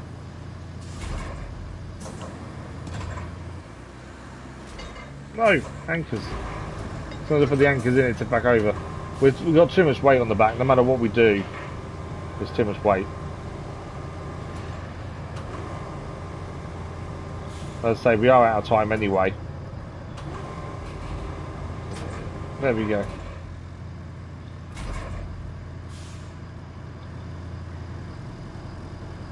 It's not the best position. We are out of time. We're not going to manage to get this back where we're aiming for. Try and reverse it a bit. Hang on a second. I'd like to be a bit flatter. We're stuck on.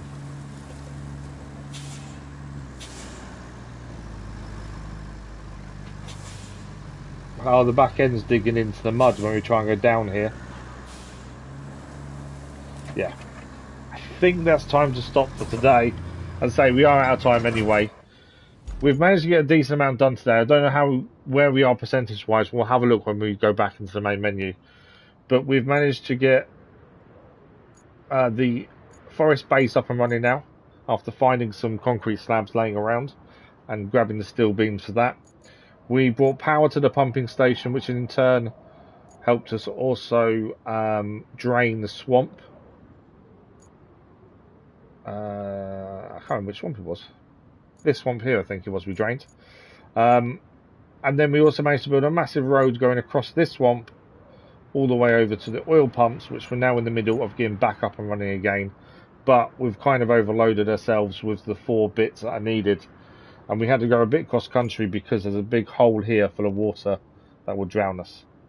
But it's not quite gone to plan. But next stream of this, what we'll do is we'll probably drop 2 out of the Voron, take the 2 that we still have on board, deliver them, come back, grab the other 2.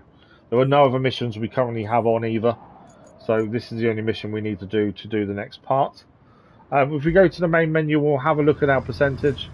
We started on 30%. So it'll be interesting to see where we got to with that. Yeah, good to meet you as well, definitely. I'll jump on your channel a little while and have a look. But thank you very much for joining us. Very much appreciated. From the wife from you. Yeah, good to see you, Crazy Ashman. Thank you as well to the wife. The vote for next main live stream game is still ongoing. So don't forget to have your say on the community page as well. Do you know what? I actually had a thing on here to actually put up today to say about the vote, and I completely forgot. So we started down 30%. It is now 37% on Washout. 6 of 24 infrastructure, 10 of 32 main objectives, and 6 of 11 side objectives so currently complete. We still have the western side of the map still to explore as well. There's still a lot of fog of war there that needs uncovering. But the story missions haven't really taken us that far just yet. I'm sure in due course we'll discover that as well. But 7% gain today doesn't seem like a lot, but it is a decent amount because we have this big road to build as well. That's the thing. But the vote for next main live stream game is still ongoing. Check that out on our community page.